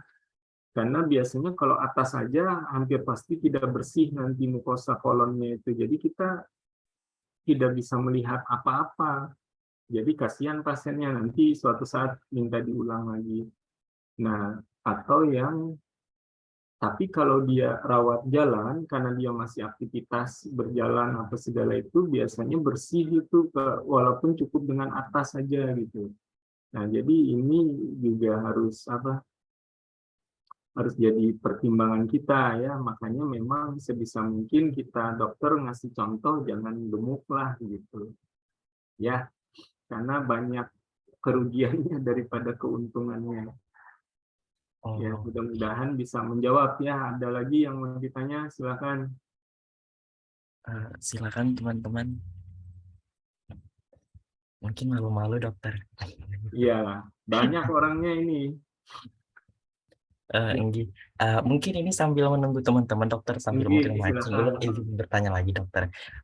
Kita misalnya kan kita nih tahu kita mungkin lambung kita parah tidaknya itu seperti apa nih dokter? Misalnya dokter, soalnya saya pernah malam dokter, tengah malam gitu begadang, kemudian mungkin karena kita kelaparan gitu kan dokter, tiba-tiba kita malas keluar, karena kita masih pengen begadang, masih ingin begadang, kita minum kopi dan tiba-tiba itu langsung sakit perut gitu dokter. Apakah itu bisa menjadi pertanda bahwa lambung kita ada bermasalah yang besar atau tidak dokter? Dari situ dokter. Jadi mau menentukan ada masalah besar apa tidak ya. Jadi sederhananya gini, makanya setiap gangguan saluran pencernaan itu ada yang namanya tanda bahaya. Kalau masalahnya besar, harus ada tanda bahaya atau alarm simptom. Misalnya, orangnya muntah darah, yaitu ada perdarahan, itu tadi. Orangnya anemia, berat badannya turun drastis, misalnya. Ya, nah itu beberapa tanda-tanda bahaya. Bila ada itu, ya itu masalahnya besar. Tapi bila yang kamu sampaikan tadi lah, itu belum tentu. Itu belum tentu ya, artinya coba aja. Artinya kan mungkin ya mah aja, istilah kita itu mungkin memang mah, karena itu tadi kan ada faktor defensif, ada faktor agresifnya. Jadi mungkin uh, defensifnya turun karena ikam stres misalnya, ya toh, kemudian agresifnya naik misalnya. Nah, ini yang menyebabkan terjadinya ketidakseimbangan. Artinya menimbulkan keluhan, mungkin hanya radang aja. Makanya memang kalau kita bicara radang itu belum tentu ada luka gitu loh. Jadi kayak kita itu kena bola itu kan, kena bola lah di perut misalnya, merah kan habis kena bola, apakah luka? Tidak kan, tapi itu radang gitu loh. Jadi pemahamannya itu harus seperti itu. Kalau yang berbahaya atau yang berat itu ada perlukaan gitu. Makanya itu kita anggap sebagai tanda bahaya. Tapi kalau masalahnya hanya nyerinya aja atau hanya muntah-muntah pada waktu itu saja dan tidak ada tanda-tanda yang ku sampaikan tadi, ya berarti kan tidak tidak besar lah gitu intinya gitu. Oh, gitu dokter. Hmm. Soalnya kenapa ulun bertanya dokter karena barusan ada kan baru saja terjadi di kampung saya dokter gitu, ada keluarga yang dia sakit MAH, tiba-tiba setelah itu masuk ke kamar toilet, kemudian duduk, pas duduk itu sender ke dinding, langsung meninggal dunia dok, tanpa ada maksudnya pertanda khusus gitu dokter. Jadi nggak bisa langsung diantar oleh keluarganya itu dokter karena ya tadi tidak tersadari gitu dokter kan nggak menyangka gitu. Gitu. Jadi itu sebetulnya mungkin serangan jantung. Jadi kalian kan harus punya gambaran mengenai tubuh kita. Jadi tubuh kita itu kan yang namanya jantung memang dia adanya di rongga dada. Yang namanya lambung adanya di rongga perut sisi bagian atas. Nah, keluhan itu kan ada yang namanya keluhan alih, nyeri alih gitu ya. Nah, ini kan biasanya memang tumpang tindih. Makanya yang namanya penyakit lambung itu sebetulnya umumnya tidak mematikan ya, artinya cuman penyakit MAH biasa gitu loh ya, dispepsia ibaratnya itu tidak mematikan, tapi mengganggu dalam kualitas hidup kalau misalnya sering nyeri dan lain sebagainya, otomatis kan aktivitas kerja itu terbatas. Nah, berbeda dengan serangan jantung, nah, itu memang mematikan, memang gejalanya itu kadangkala mirip. Dulu waktu aku masih dokter umum itu beberapa kali ketemu kasus itu dia keluhannya itu nyeri perut, mual muntah, keringat dingin. Nah, usia masih 42, 43 saya ingat. Tapi orangnya itu gemuk.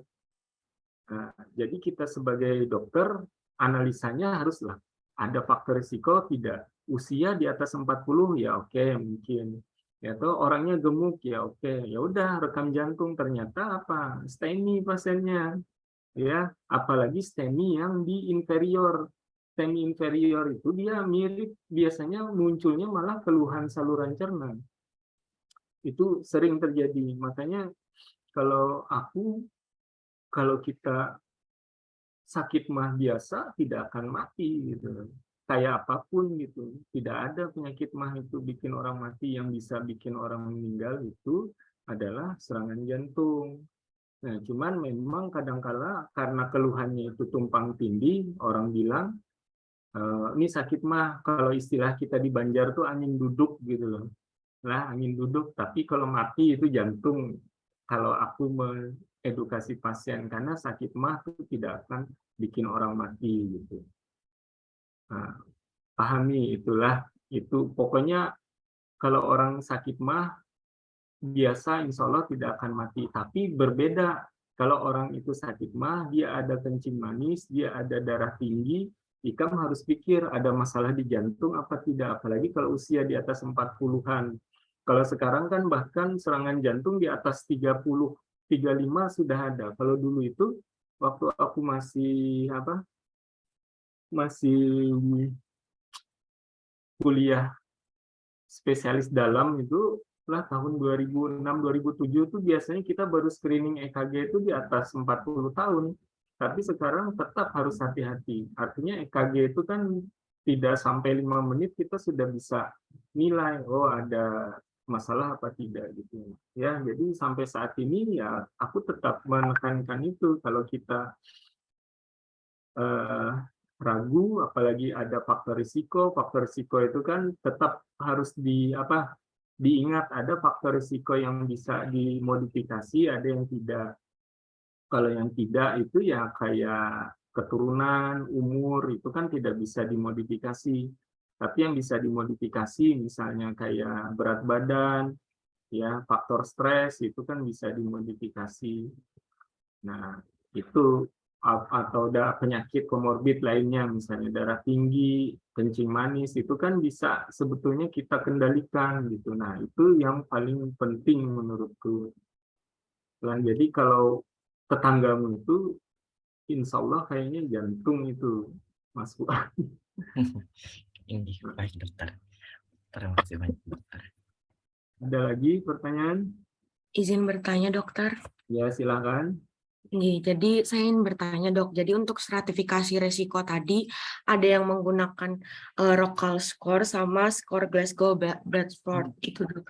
Nah, saya masih kurang paham, dok.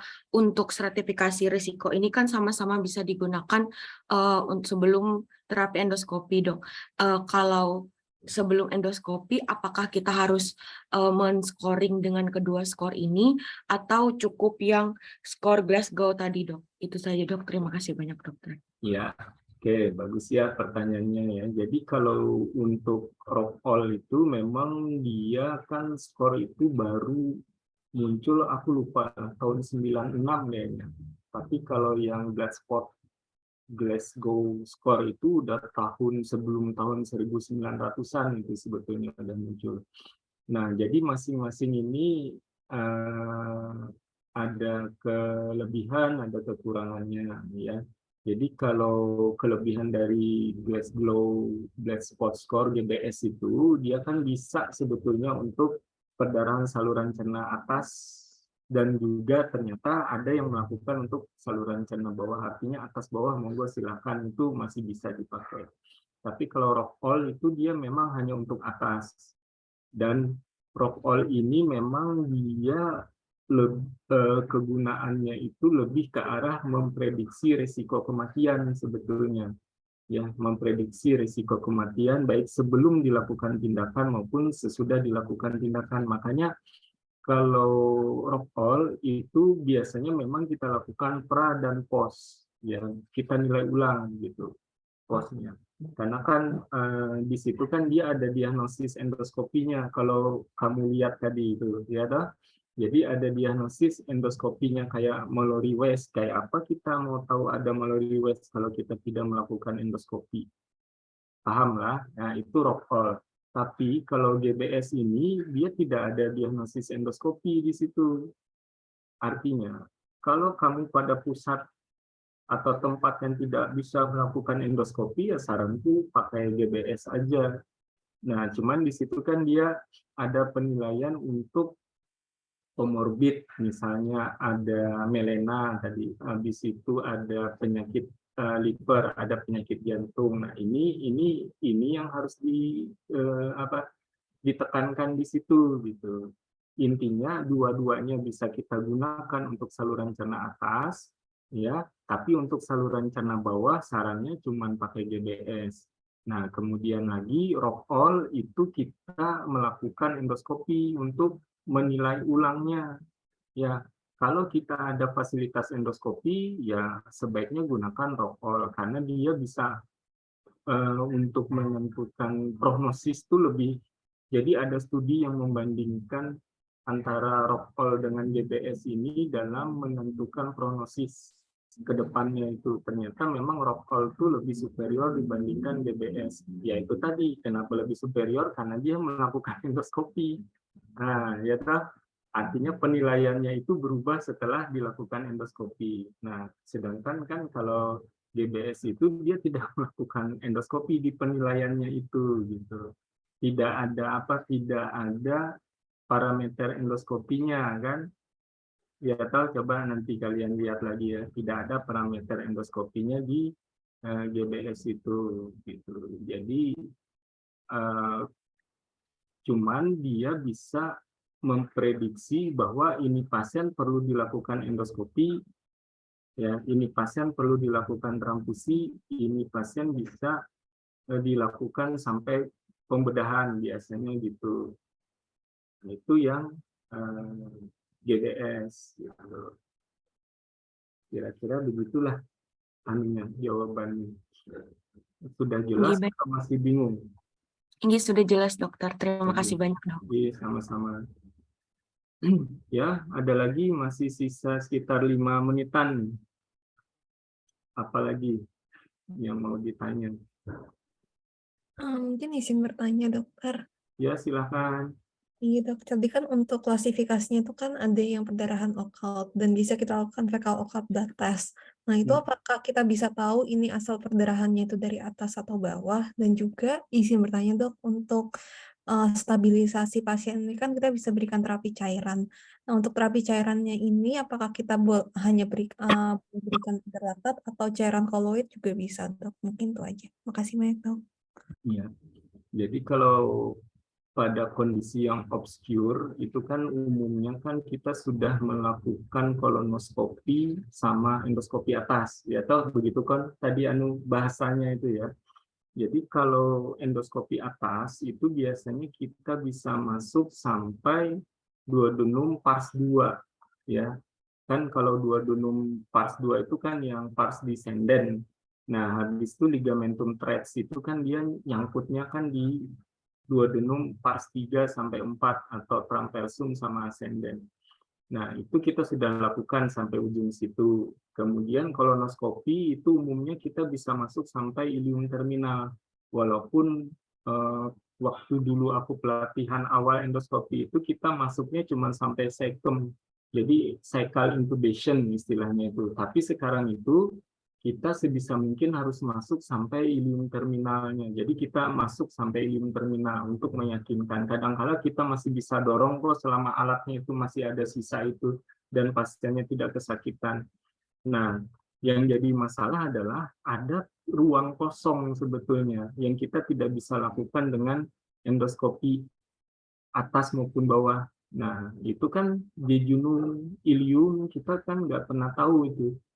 Nah, jadi kalau pasiennya itu ada perdarahan, bukan perdarahan, fecal occult blood test-nya itu positif, setelah kita lakukan gastroskopi dan kolonoskopi, artinya kemungkinan perdarahannya kan di sekitar usus halusnya itu, jejunum atau ilium gitu. Walaupun ada lagi yang istilah kita itu pus enteroskopi, itu kadang-kala kita bisa masuk sampai jejunum itu, tapi jarang bisa sampai ke ilium itu. Nah, artinya kalaupun ada kemungkinan besar dari situ, itu yang harus dipertimbangkan ya. Dan selama perdarahannya itu masih berlangsung, memang bisa disarankan untuk pemeriksaan arteriografi. Artinya kalau kita yakin nih perdarahan ini masih ongoing nih, walaupun sedikit-sedikit netes gitu ya. Kolonoskopi sama gastroskopi tidak menemukan, ya mungkin salah satu modalitas yang lain ya arteriografi, selama kita yakin perdarahan tuh masih berlangsung. Karena kalau dia sudah berhenti perdarahannya, tidak dapat juga biasanya ya. Kemudian itu jawaban yang pertama ya, artinya kalau FODP itu biasanya kita tidak bisa menentukan lokasi ya, artinya kita hanya tahu bahwa oh ya ada perdarahan tapi lokasi tidak tahu.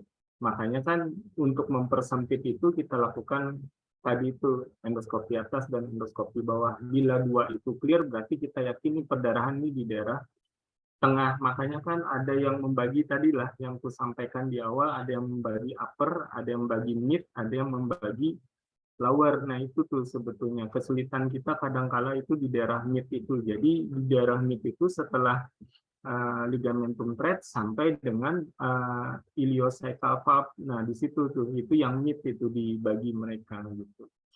Nah kemudian tadi pertanyaan yang kedua tadi apalah tadi ingat aku? Apa bisa diingatkan nih udah tua nih jadi lupa. Apa deh? Tadi untuk yang stabilisasi pasien itu untuk terapi cairannya, apakah kita berikan ringer lactat atau cairan koloid itu? Oke, jadi prinsipnya kalau pada kasus-kasus dengan shock, yang pertama tetap kita harus berikan cairan tuh kristaloid ya. Jadi prinsipnya adalah untuk mengisi dulu, mengisi intravaskular gitu ya. Jadi isi dulu itu. Dan bila memang dengan cairan kristaloid itu ternyata tidak berhasil, karena ini case-nya perdarahan, prinsip kita adalah darah ganti darah gitu. Nah, itu dulu ya, itu prinsipnya itu darah ganti darah gitu. Nah, kalau ada darah, masukkan darah gitu. Tapi kalau tidak ada, ya mau tidak mau, artinya itu kan karena terpaksa, ya silakan menggunakan cairan koloid. Tapi prinsipnya adalah darah ganti darah. Nah, itu apa prinsipnya. Dan untuk kristaloid itu kan sebetulnya kalau kalian dulu pernah dikasih apa ya, ajaran tuh 1 cc darah tuh tiga kalinya apa 1 cc artinya 3 cc cairan kristaloid. Nah, itu tuh tetap harus tetap diingat-ingat gitu lah. Artinya kalau misalnya perdarahannya 500 cc, prediksinya oh berarti aku ganti sekitar 1.500 nih cairan kristaloidnya. Misalnya tuh begitu, itu pun cukup membantu juga. Jadi kadangkala memang resusitasi cairan itu gampang-gampang susah karena tidak bisa kita hanya melihat misalnya ini contoh dulu ya, karena ini pernah aku alami ya, itu mungkin yang memicu aku jadi dokter penyakit dalam dulu. Jadi kalian pernah dengar kasus ketoasidosis kan ya, KAD itu ya. Jadi di situ dulu kan ada algoritmnya itu pertama kasih cairan 1 liter dalam waktu setengah jam. Setengah jam kedua kasih 500 cc. 1 jam 1 jam pertama itu kan dia setengah jam, 1 jam, 2 jam, entah berapa gitu. Jadi dihitung-hitung total cairan itu bisa sampai 5-7 liter. Yang ada apa? Setelah aku ikutin itu, pasiennya malah meninggalnya karena edem paru gitu. Artinya apa? Artinya adalah setiap kita melakukan resusitasi cairan, harus kita pertimbangkan juga bagaimana kekuatan dari jantung pasiennya, misalnya bagaimana usianya gitu, bagaimana perdarahan yang terjadi itu seberapa banyak. Makanya kan penting untuk menggali kira-kira berapa banyak darahnya yang keluar. Oh 500 cc, otak kita langsung jalankan, oh 1 kali 3 berarti aku kasih nih 1.500. Nah itu tuh mungkin bisa lebih membantu gitu daripada kita ikutin, wah ini harus resusitasi cairan sesuai buku sekian-sekian. Nah ini pengalaman pribadiku lah, akhirnya itu yang mungkin dulu menggelitik aku akhirnya mengambil penyakit dalam karena aku menyesal sekali lah kejadian itu tuh membekas di otakku itu tuh. Jadi penasaran aku ternyata tidak bisa kita seperti itu ya. Nah, prinsipnya aku ulangi lagi, pertama adalah lakukan resusitasi cairan dengan kristaloid, itu dulu nomor 1 ya. Karena ini kasus perdarahan ya. Kalau ada darah ya kita ganti darah. Kalau terpaksa kepepet, ya apa boleh buat, silahkan untuk memberikan cairan koloid. Cuman tetap harus hati-hati, jangan sampai terjadi overload cairan. Ya, sekarang kan untuk cairan koloid sudah ada saingannya itu, albumin 5%. Ya, itu juga sama untuk mempertahankan tekanan onkotik, prinsipnya kan untuk mempertahankan tekanan onkotik plasma. Jadi itu ada studinya kok kayaknya hasilnya itu lebih bagus albumin 5% dibandingkan cairan koloid. Kan koloid itu ada yang dextran 40, ada HS, ya toh itu ternyata lebih bagus albumin 5% itu, artinya dia lebih bertahan lama. Ini kan masalahnya dia bisa bertahan lama apa tidak di intravaskularnya itu gitu. Nah, kukira itu sih mudah-mudahan bisa menjawab. Baik, terima kasih banyak dokter. Oke, ini udah jam 10 lah, kurasa kita sudahi aja ya kuliahnya.